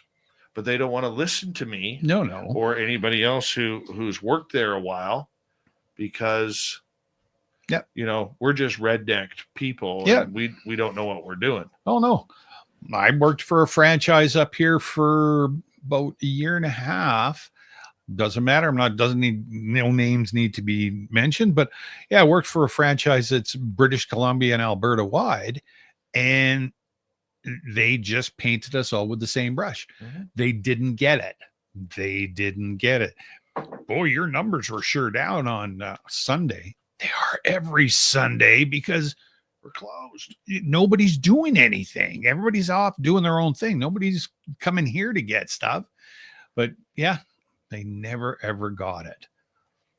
And not just us. It's the entire Caribou. Yeah. Oh, for sure. Right? For sure. Quesnel, Prince George, Williams Lake. It's all the same. Prince George still has more of a big city feel. But I would say in between us and Prince George, it would be like that. And then when you go west of Prince George or north of Prince George, it gets like that. Yeah. Yeah, for sure.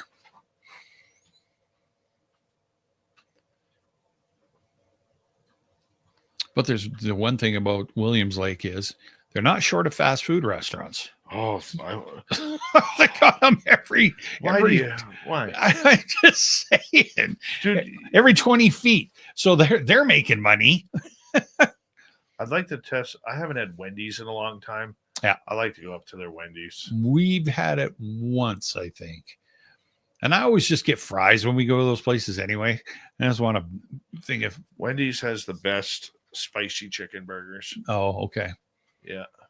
Well, I don't think I've had one. Oh, they're good. I'll believe you. Yeah, I'm sweating like a dog in here right now. It is. We're pretty warm, and it's warm in here. Blasting.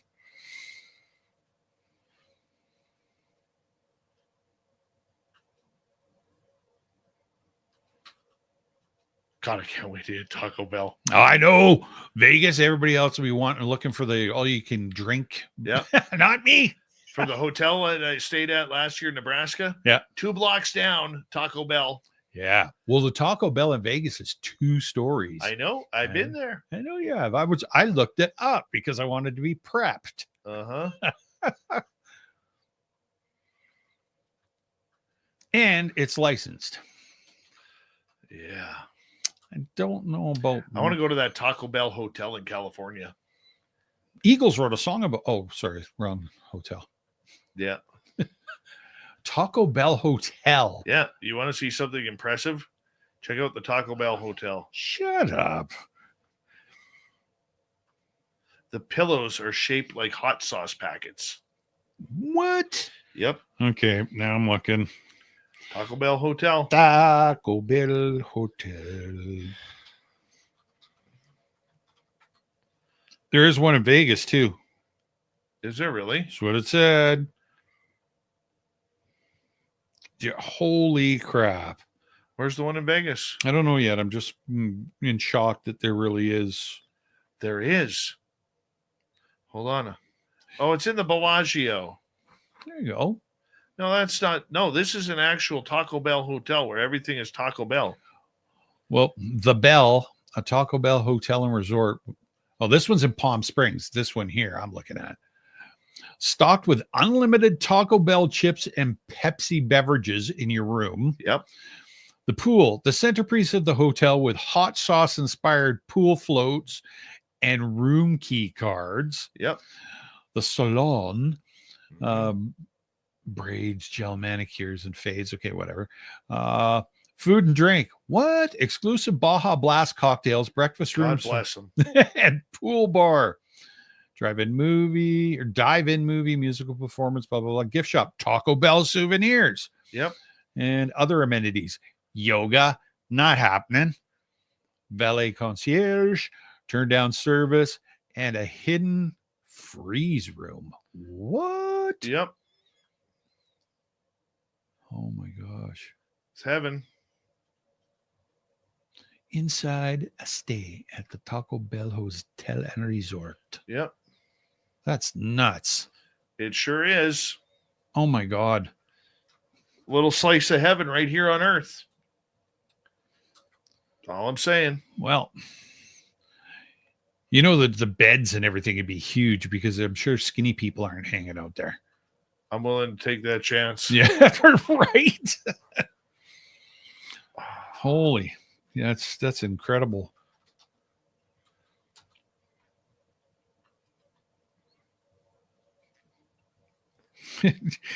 See, those sort of things always make me go, who thought that stuff up?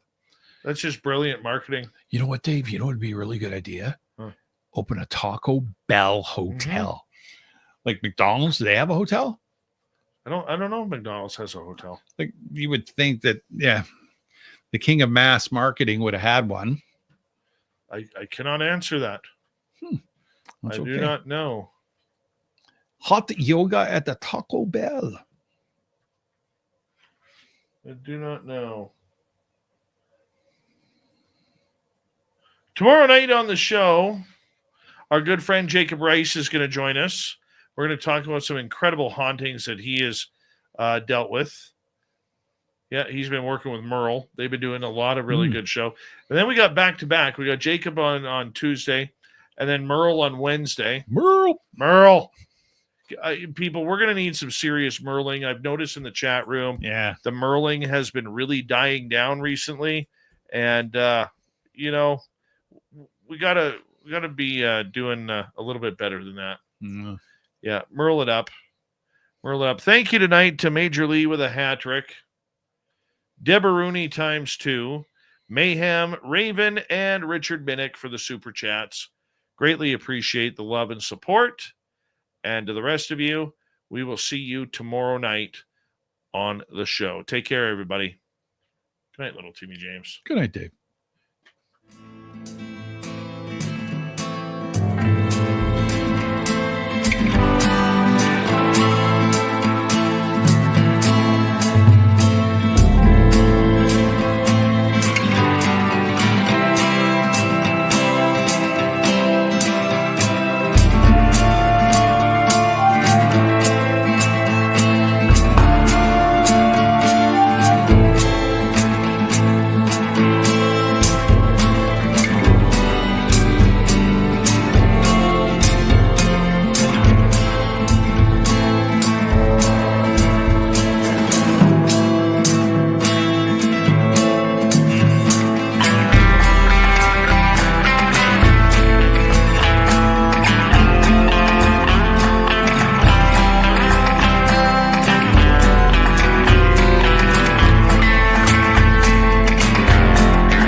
healthy, my friend. You too. If you need bail money, give me a call. Always, Dad. Take care.